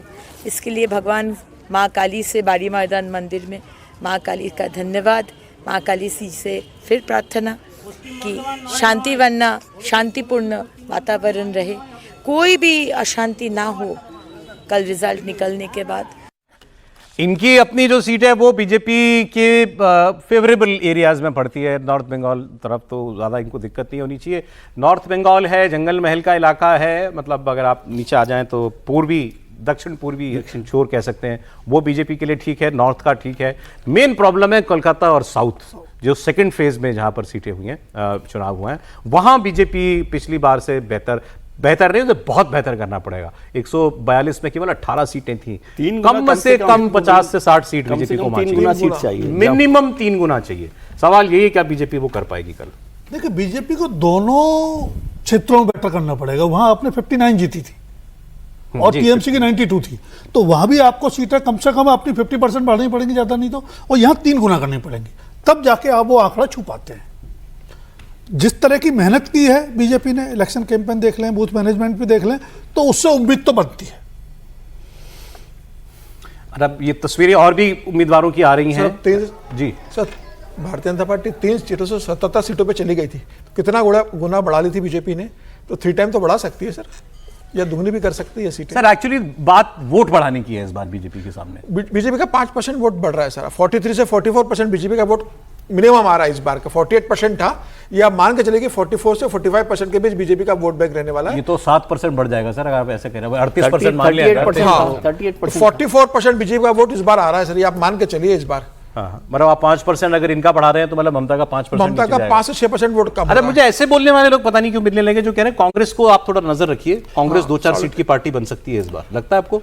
बन सकती होगी, क्योंकि उनका वोट परसेंटेज मुझे लग रहा है कि थोड़ा सा बढ़ेगा, 1% 1.5% बढ़ सकता है। अब उससे कितना फर्क पड़ता है सीटों पर? नहीं, मतलब 1-2% बढ़ सकता है, प्लस कह रहा हूँ। ये अपने आप में बड़ा साइन होगा। That means anti Mamata vote, anti incumbency vote है। और वो अगर एंटी इनकम्बेंसी वोट पिछली बार से ज्यादा पड़ रहा है तो वो भी डिवाइड होगा। वो भी एक है नहीं, लेकिन वो फर्क इतना बड़ा भारतीय जनता पार्टी के लिए बड़ा फर्क नहीं पड़ने वाला है, लेकिन कांग्रेस कुछ ठीक कर सकते हैं। सीट पर आएंगी कि नहीं आएंगी, कितनी सीटों पर वो आने वाले हैं, ये तो थोड़ा सा मुश्किल काम है, लेकिन थोड़ा सा बेहतर ही किया उन्होंने। हम लोगों ने उनको बहुत उस तरह से देखा। लेफ्ट वही रहने वाले सर, 0 पे रहेंगे लेफ्ट, वामपंथ वही रहने वाला, उनका खाता भी नहीं खुलेगा। मतलब अरे वामपंथी भजन गा रहे हैं, वहां राम भजन गा रहे हैं, वो तस्वीर देखी कि नहीं देखी आपने? लाल टेंट में मार्क्सवादी बैठ करके वो तो कह रहे हैं राम धुन बीजेपी बजा रहे हैं, वो चाहते हैं बीजेपी जीते, वो ये कह रहे हैं कि बीजेपी पिछले चुनाव में भजन ही गाएंगे, नक्सलवाद खत्म कर दिया अमित शाह जी ने पूरा, तो अब तुमको भजन ही गाना है। पिछले चुनाव में भी उन्होंने नारा दिया ही था ना, पहले वाम फिर राम। एक सीट, एक वो फुरफुरा शरीफ वाले जीते थे पिछली बार, दो ही हाँ, सीट तो दो ही बीजेपी और सीट, टीएमसी के अलावा कोई जीता हाँ। ना, और एक और किसी को सीट गई एसएफआई की जीती थी जी, एक एसएफआई सीट जीती थी वहां पर। लेकिन इस बार ओबीसी का समझ में नहीं आ रहा सर, ओबीसी कुछ करेंगे कि नहीं? एकदम शांत है, आउट है उसमें। बिहार में तो बहुत बेहतर किया था, तो बंगाल में कुछ करेंगे कि नहीं? ओबीसी और उनका खेल पहले भी गड़ गया, वो स्टिंग वो तो हुमायूं कबीर का शिकार हो गए ना। हुमायूं कबीर का गया सर, ओबीसी का नहीं, मतलब ओबीसी ने अपने आप को अलग कर लिया सर उससे।